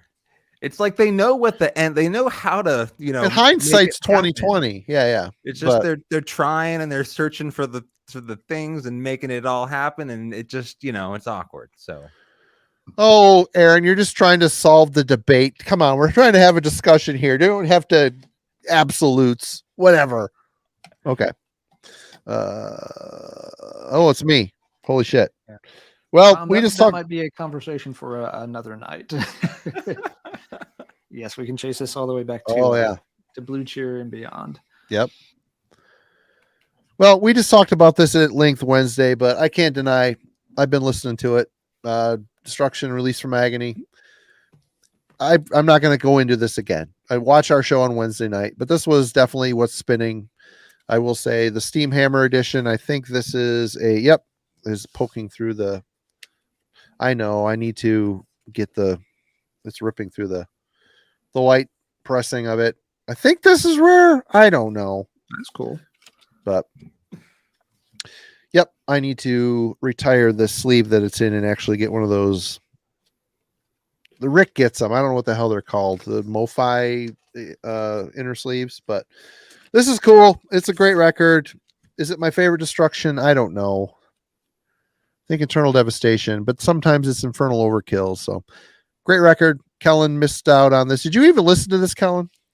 Yes, but No, you didn't. I haven't listened to it. You did. Did you like it? It's Understandable. It's weird. It's weird. If you're not from the era, it's weird. And you caught me. It's one of those things. So many of those Destruction records, you caught me mid-run. Like for me, it's such a odd production for so many, of their records. So. Yep. But yeah, great like songwriting, riffing, all that good stuff. Yeah. Okay, you're back, sir. Okay, so I'm down to my last 2 records here, and I'll be brief about this one. I got 3. Because we'll be talking about it at some point in time in the future. But just saying, if you have not heard, this Sacred Outcry release, Towers of Gold. I cannot say enough good things about this release. By far, I've spun this more than anything, and this year. Yep. And as of July, the best record for 2023 without a question. So yeah. But we'll talk about this at length. Killer record, so good. And Kellen brought it to my attention that the CD has a longer track listing. They cut some crap off to make it fit on one record, which is one of the best songs. So I have the CD on the way just for that reason. Sometimes vinyl songs. bites you in the ass. Sometimes it just does. Sometimes some records just aren't meant to be flipped. Sometimes you just need to have the full experience uninterrupted. The whole sit down with records. I mean, the whole ritual of records. That's great on paper. And, I like records too, but sometimes you just want to put on a CD and not worry about it. Just listen, Of course, then you get those CDs where they have 88 blank tracks that are 3 seconds each, and so track number 97 is finally them farting into the microphone for 3 minutes or something. And it scares the hell out of you because you think the CD has just stopped and you don't realize that it's still tracking for the next 27 minutes, and all of a sudden you hear this in the thing and you shit your pants. I mean, I wouldn't have if they had made this a double LP, whatever. Whatever you need to do to make this record true to what it should be. The digital stream version is one way, the CD version is one way, and you just cut out part of the album experience in order to accommodate a single record. I would much rather have the full experience. Anyway, it was disappointing. You're a pure audiophile, but not a pure alphabetizer file. And it makes me insane to even think about it. To even think to try to take myself into that room and flip through your records would make me angry in about 5 minutes. Anyway, sorry. Didn't you say you were about to reorganize your collection into genres and subgenres? I'm thinking about it. My kid is into traditional and heavy and power metal, so I was thinking about pulling that out and having it so he could go to it and not flip through any of the questionable crap that might be in my collection that has boobs on it, or so of course some of the power metal stuff's got boobs, but I don't know. They're usually dolphin boobs though, so I don't think that counts. Check. Yep. Yeah, what was I going to say? Someone posted something up here. Anyway, I'll second the Sacred Outcry. I don't know if you've listened to this yet, Alan, but man, it's really good. I've heard a few folks even before you all talk about it, so it's on the list, but no, I haven't sat down and really given it any attention yet. Right on. I will do so. I'll try to bump it closer to the top of the list. Right on. You might dig it. Okay, you're up, sir. Better turn out better than Megaton Sword. That's all I'm saying. Totally. It'll be, I would say, given your affections for power metal, I think you'll be a bit more in your wheelhouse, but I'll defer to Marty's opinion here. Well, you like the first Lost Horizon record. You like Lost Horizon, right? Yeah. It's got Daniel Hyman singing on it, and he rules. It's off to a good start. So it's Yep. all solid. Him sounding amazing. It's probably his best vocal performance. Best. I mean, I've watched some stuff on YouTube. He's got like some solo stuff he does. Haven, I think, is the name of it. It's okay. And there's like Warrior Path. He sang on the second Warrior Path record, which is pretty good. He sang on that Dim Have record, which is pretty good. But this is great. It's like, it's good. It's so good. It's called Sacred Outcry. One reason I haven't checked out, I keep tripping over the band name. It's Sacred Outcry. Sacred Outcry. Yep. And they've got 2 records, both here. Towers of Gold is this is the one with him on it. This has their first singer on it, but it's still really, really, he's a really good singer.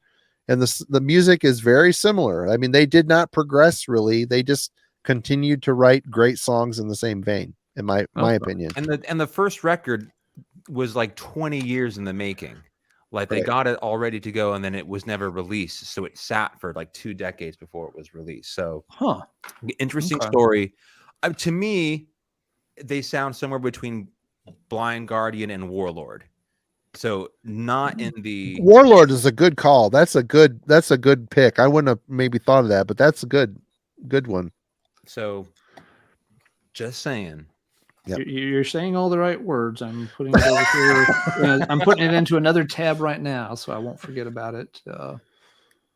Yeah, I think one thing that's throwing me off, this is a dumb thing to throw me off, but the first word being sacred, there are so many bands that start with sacred that sometimes they run together on me. Dude, I was completely there when I saw the initial album release, Alan, and that like video game anime character by the castle and the dragon. Like, I was not on board. You know what I mean? Like, that was not my wheelhouse. Animated castle and dragon, you have my attention. I was like, yeah. Wait, that sounds familiar. I'm wondering now if I did see that. But they completely won me over. So just saying. Are we talking like original Nintendo Dragon Castle thing? I mean, are you talking about the first cover? It's not that bad. It looks super like traditional Euro power metal for me, though. Would you say that's fair? Why is that a bad thing? Why are you saying that's for someone like myself who there's hesitation getting into that? I'm just saying that was a roadblock for me. So, dude, you've got enough instances in your collection where I think you've worked past this. And the next step is acceptance. Like, I like cheese. Sure. I enjoy cheese. I like some Velveeta on my nacho chips. Yes, is what you're saying. Right. But I mean, you're swimming in the nacho cheese. I just need. I'm backstroking. I'm peeing in it. You get in the pool and you pee sometimes. I'm peeing in the nacho cheese. I love it. It's so good. Okay. I feel at home. It's great. Right. I mean, I know that's part of this your deal. So I just need small little pieces of it, before I dive in like you. So Kellen eats his cheese with like a toothpick. Marty just like picks up the whole wheel and just kind of like lathers his face. Yes. Yep. Give me a big old brick of old government cheese like my grandma used to have, and boy, I'm happy boy. Yep. All right, Alan. I think we need to have another episode too on getting Kellen into stuff that he probably wouldn't like, but making him like anyway, like Elven King. I played a song for you one night of Elven King. Angus Mix Six. Is that yes. Oh, sweet goodness. It's so cheesy and bad, but man, it's fun. My kid loves it, and because of that, I've sat and listened to it. It's the guy that's writing that music is a guy that does Orden Ogen, which I love. It's so good. German power metal. It's cheesy. There's like EDM mixed in with it. It's like laser shooting dinosaurs and stupid crap. It's so dumb. Alan's listened to it. It's cheese, pure cheese, but it's fun. Fun cheese.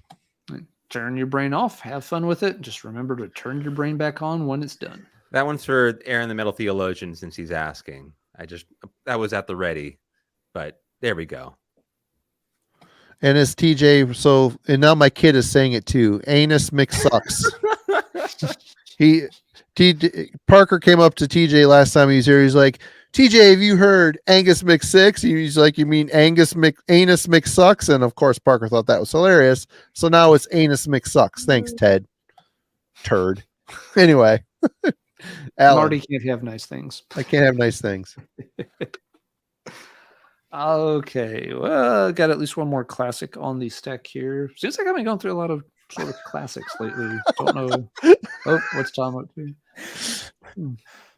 Someone's got to make that a meme. Yeah. I don't know if I want to see that meme. I don't know if I want to see that meme either. I want to know it exists. I don't want to actually view it. Yep. But yeah, I've been going through a lot of sort of older classics lately, and another one is this one. Fun. And broke out the Power Slave. Good classic Iron Maiden. Not my favorite from their early run of albums. My breakdown, this album's always had kind of a weird track breakdown. You start with two very classic, straightforward ones, Aces High and 2 Minutes to Midnight. It ends on these two longer epic tracks, which again, classic part of their list for decades with Power Slave and Rime of the Ancient Mariner. And then in the middle, you've got all these other songs, which, this is where you get into the deep cut territory. And one thing that always interests me about this album is that it seems like everybody has their own favorite amongst those other tracks. Flash of the Blade, the best Bruce Dickinson song in Maiden's catalog. Just saying. Yeah, some people really like Flash of the Blade. To be honest, that one never does much for me. Love it. I'm not a fan of Flash of the Blade. For me, the track in the middle of the album that's really good is The Duelist. I like that one a lot. Yep.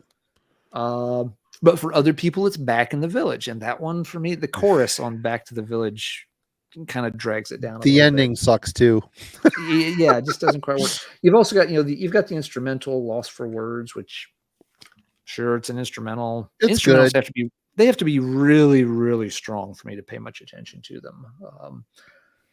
So yeah, it's just kind of so for me, it's kind of like, good song, go take a pee while the instrumental plays.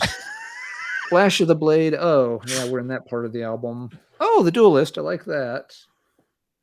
Great. I'm back to Back in the Village. Ugh. And oh, great. I get to close it out with, two absolute epic masterpieces. Yeah. So it's a weird kind of, high, down, blip up, back down, and then back up at the end. Really weird kind of wave pattern thing going on. But yeah, it's been fun going back. Hadn't played it in ages. So it's a fun one. And there's obviously, more than enough great tracks on here to, shore up the fact that there's a couple that I'm just not into. So yes, Power Slave has got it. Got to say too, there's obviously most people know these CD editions that, have the Eddie artwork on the edge so that if you own all of them in sequence, it makes, the first Iron Man picture. There's one in this whole stupid series where I've got an earlier CD pressing where it's just, the white with the black lettering. Which one do you need, Alan? I might have it. We can trade. Well, I kind of like having the old pressing of it. Is the I'll say if you want to complete the picture, I might have the one you need. Yeah, but it is just kind of goofy because I've got this whole thing. Then there's like this little everything's misaligned slightly on Eddie's face. Or I have to have the CDs out of order to put the white one at the end of the thing. Otherwise, there's this big white stripe in the middle of the Eddie picture. So it's just annoying. But let's be honest. If that's the worst problem I have today, I've had the best day possible. And this is a good point. Weird that there's a song about sword dueling and a song about fencing on the same. You can see where Bruce's head was at. He was way into the fencing thing at this point. You really can. Yeah, I noticed the same point too. But then you look on that page. Let me flip. Because again, looking through it at all the pictures and stuff in this edition.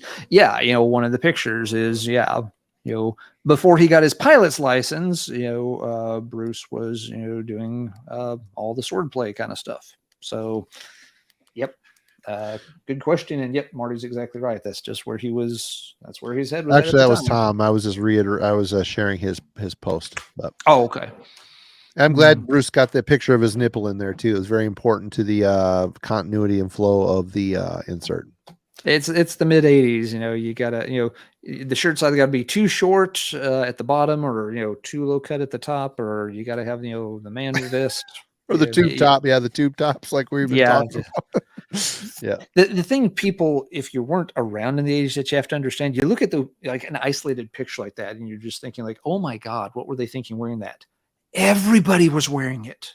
You couldn't not wear it. It's like in the 70s with bell bottoms phenomenon. You look at it and it's like, why were you wearing those stupid pants? You couldn't not wear the stupid pants. That was all there was to wear. And everybody across the surface of the planet was wearing them.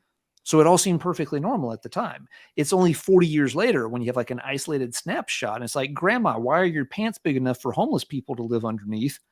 That all of a sudden it seems kind of strange. And perhaps maybe it wasn't such a good fashion choice. But at the time, it was perfectly normal. Everyone in the 80s had big hair, and everybody was showing off some region of their chest and or torso.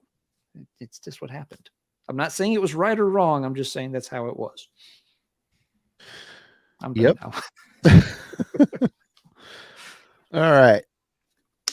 All right. The next three I've shown on my Instagram this week, but again, I mentioned Vertigo Records a lot on this show because it is a record store that you go down to in Grand Rapids. It's a 2-hour drive. It's fun. It's good to go down there in the city. And Herm, the owner of this place, he has been in the record storing business for a very long time. And he prices shit to move shit. He doesn't put $50 on a record. He might, depending on where he got it from, but this was in the new section. It's Miss Firming's second album, El Glay. It's this one. Price tag, $19.99. Nah.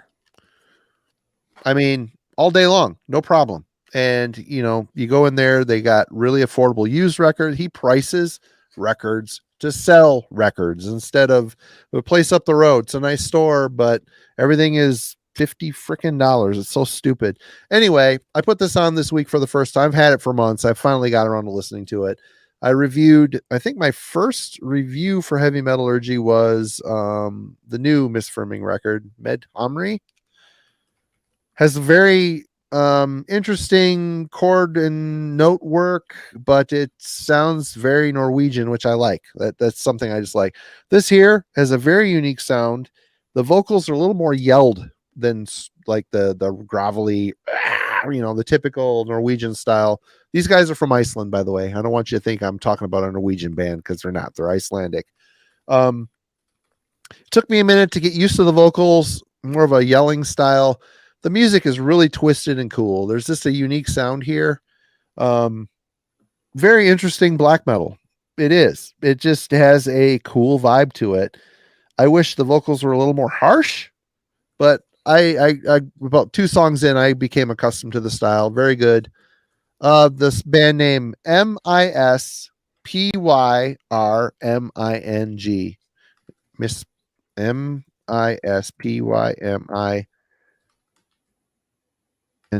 Miss, oh fuck. MISPYR. I'm trying to put it in the chat for you. I've had a few drinks. Miss Firming. Miss Firming. There you go. I think that's right. Good stuff. Really cool stuff. It's a gatefold, which is dumb because I'll show you. It's such a waste of space. Yay! Design fail. I mean, what a waste of. And then you got the back. And there's like a fancy booklet in here too, that is which is fine because it's got the words in English and Icelandic, but there's just no the money they put into this is ridiculous, and it's just so visually there you go, there's a picture. Visually uninteresting, but the record is very good. This band is very good, very unique sounding. Like I said, the latest album that they put out, watch my review on here if you want to find out more about it. It has a definite Norwegian black metal vibe to it because the vocals kind of fall in line with that style. This is cool. Very interesting record. I would say check out Miss Firming. They're very good. Ramble. Kellen. All right. Last record for me. And these little what you're listening to every once in a while we'll pull out something different, right? So this is my non-metal choice of the evening. If Alan can pull out a Bruce Springsteen record and talk about it, then I can pull out this is Ghostface Killah's Fish Scale from 2006.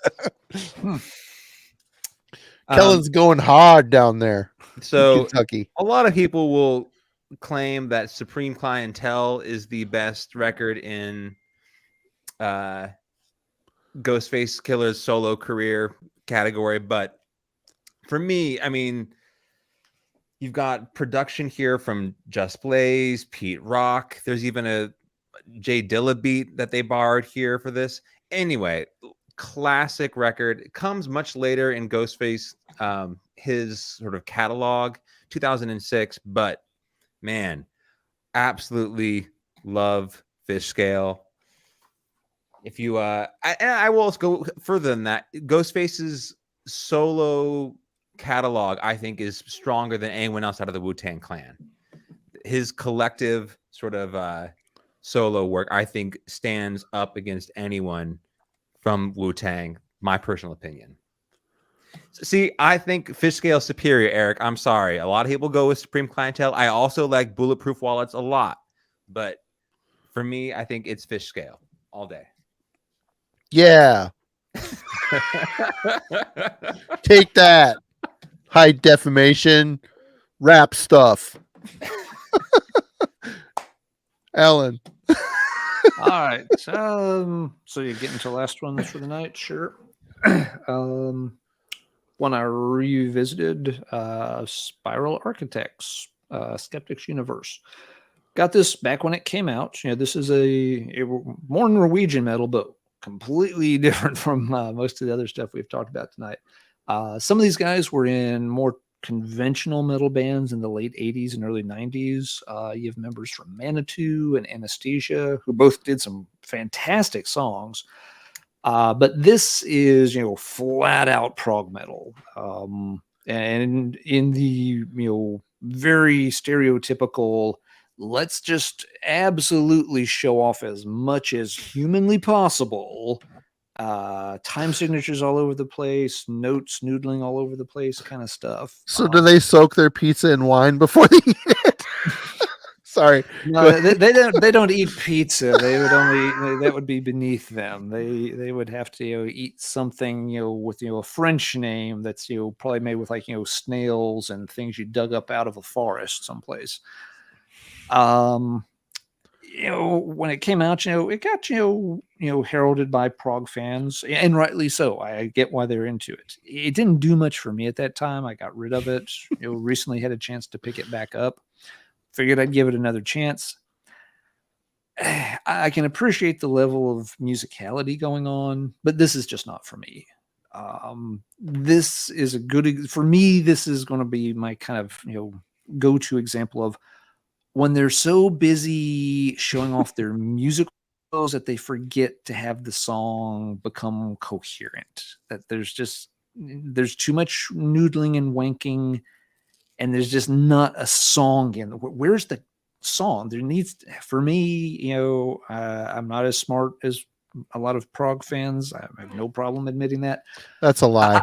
I need some humble. bare bone kind of song structure to fall back onto, some kind of motif or riff or pattern, something I can kind of later identify and think, you know what? I liked that song. I've played this several times since I picked it up. I'm just like, there's a bunch of awesome guys playing awesomely on their awesome instruments, and there's not a lick of it that will stick in my brain. Because every song is just being pulled in a million directions. Every guy's doing his own thing. There's nothing that makes it like this part is in this song. And this really cool element helps define this song. It's just all over the fucking place. And that's just the kind of thing I personally have a really hard time digesting. It's not what I'm listening to music for. Part of it is, I'm not a musician, so I can't, a lot of folks, that like this kind of thing, they can really geek out over, exactly how incredible it is that the drummer's doing this thing with triplets and toms and, 9/17 time. Drum good. He drum good. That's the extent of my knowledge about drumming. So I can't appreciate it on that level. And I can't hum to this. This can't get stuck in my head in the shower or when I'm driving to back and forth to work. It's just there's nothing for me to connect with on something like this. It's a little too out there for me, which is a shame. Again, I like some of the guys' previous projects.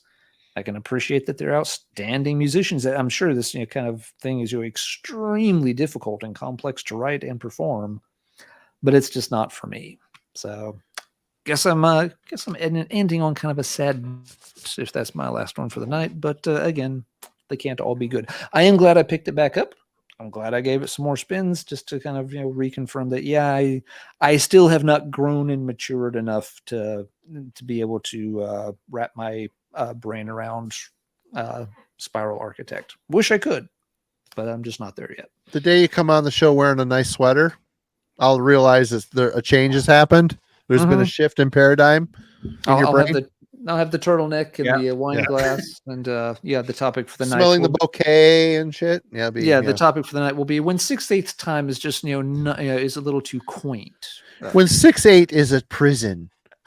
when 6/8 restricts your creative flow. Right. Yeah. As someone who had to do marching band, 6/8 time blows. It's such a pain in the ass. I never learned how to play it properly. It was always a complete mess to try to. Anytime you saw that time signature on the marching band, you say, "Oh God, I don't know what this is, but I know it's going to suck." 7/8 is a prison. Yes. I am not a number. I'm a free man. I'm not listening to Spiral Architect anymore. All right. Well, I've got two more here, and we'll blow through these. I showed them both on my Instagram, so go check out my Instagram, Marty Rickinen. Good luck spelling it. Oh my God, what the hell is this crap?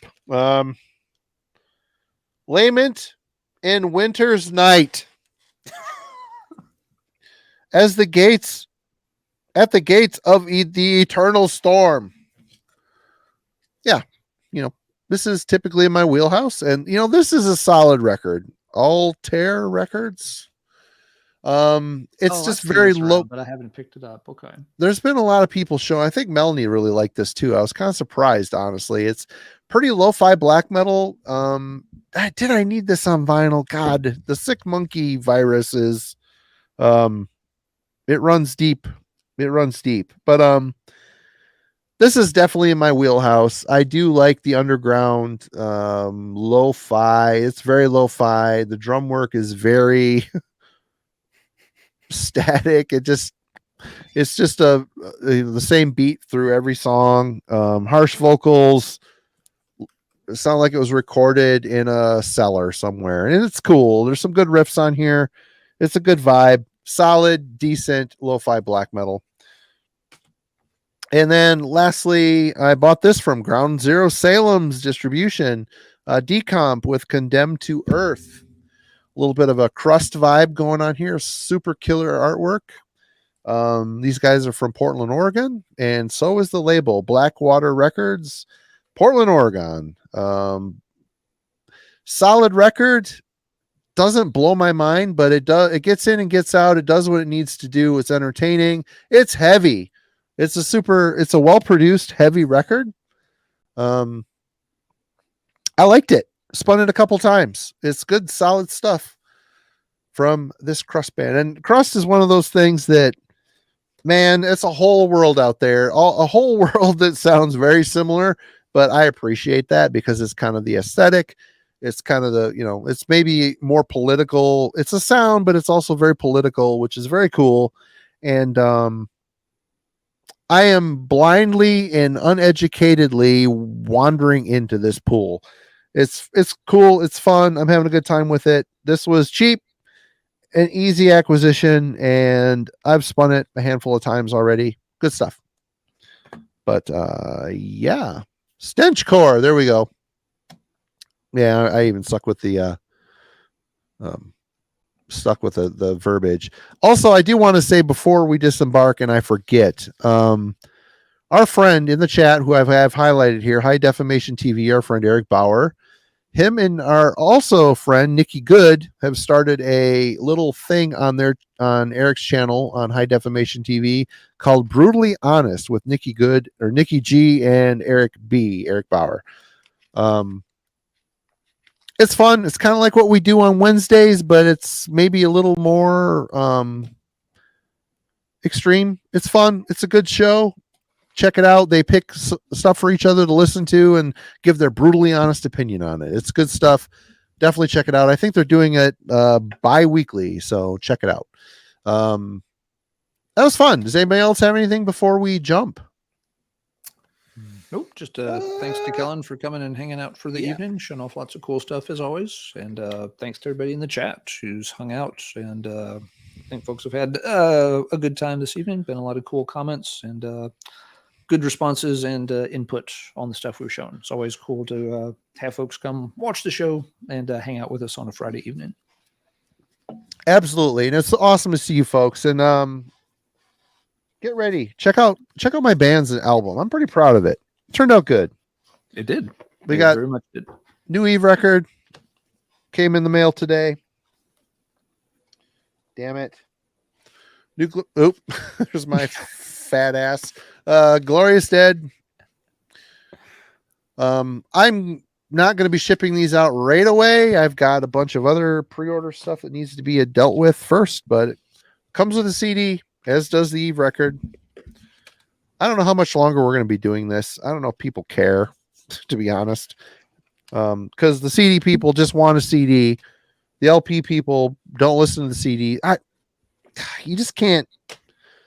There is no making everybody happy. You're just not. And the only way to make everybody happy is to throw all this money into everything. And then that way a small portion of everybody is happy. And then you're stuck with a basement full of shit. So that's the reality of doing a record label in the 2000s, everybody. So yay. I personally like it, but I mean, I also consume both CD and vinyl, so same here. It's perfect for me. And I would love, I mean, honestly, I'm an old guy. I still love CDs. I still buy CDs. I would like to put out actual CD releases of all this stuff. It's just, you got to go where the market is and just the way it is. We'll get there eventually. I mean, if it sold amazingly great, then we would do it no problem. But what are you going to do? But yeah, there's just really, I mean, when you look at the big picture, there's just not enough CD demand for a lot of things. It's just the way. But I think the way vinyl prices are going is pushing people back into CDs again. I think that's kind of the way the market trend is swinging around. The record industry has decided that they need to stake their claim on the record stuff, and they're pricing themselves out of the vinyl boom. Oh, come on, Marty. You tell me you got a problem with, $45, for, the new Black Braid album that came out today. Yep. And I'm not the only one. I've seen a lot of blowback on that. Yeah, it's I took a look at it. I was just like, no, we're not paying that for that. Definitely not. You're getting into Century Media pricing there. Yep. Can't do that. But yes, everybody, please go check. I mean, Alan, he is heavy metallurgy as well, but he also does his own channel, Let's Talk Metal. And I often forget to put the link to his. I mean, he set up the stream this week. He didn't even put his own damn link in there. Definitely go check out Let's Talk Metal. Every Tuesday he puts something up. It's the professor. It always rules. Whether it's something I know what he's talking about musically or I'm into, I don't care. He's a friend. I like watching it. Kellen, Killing for Company. Please, please, please, please go subscribe to his channel. Is it growing much? Is it coming along? Yeah. I mean, being on here and being on the album club and so on and so forth, it's good to have just exposure and hang out and chat with you guys. Thanks for having me on this week. I think there's been a couple of cheese taglines that Simon is wanting us to use. That's one of them. But everybody, you all rule. Thank you so much for hanging out with us tonight. Kellen, thank you again for such short notice jumping on with us. The weeks get away really quickly. Ellen and I are pretty busy. We try every week to bring a fun show for everybody, couple times a week. So it's cool to have a core of people we love and trust jump on when they can and bring their talent and their musical taste and their excellent way of describing music too. It's a lot of fun. We really appreciate it. Thank you. And cheers, everybody. Have a good one. We'll see you. Let's see, Monday. There's a Ben Smasher, Brain Smasher's got a review coming up. Can't remember the name of the band. All I can think of is acidophilus, which is the ingredient in yogurt, but it's not acidophilus. It's I forget how you pronounce it. Acephalus or Asphorus. I don't know. Acidophilus is what I call it. Finish Death Doom. Finish Death Doom, Acidophilus. Check it out. The one guy in the band looks like our friend Justin from Vestevon's Blood Box. It was very creepy. It's like a doppelganger situation. But then that'll be Monday. Wednesday is Vampiric Blood. And then we'll see you on Friday. Everybody, I'm rambling. Cheers. Have a good one. Take care.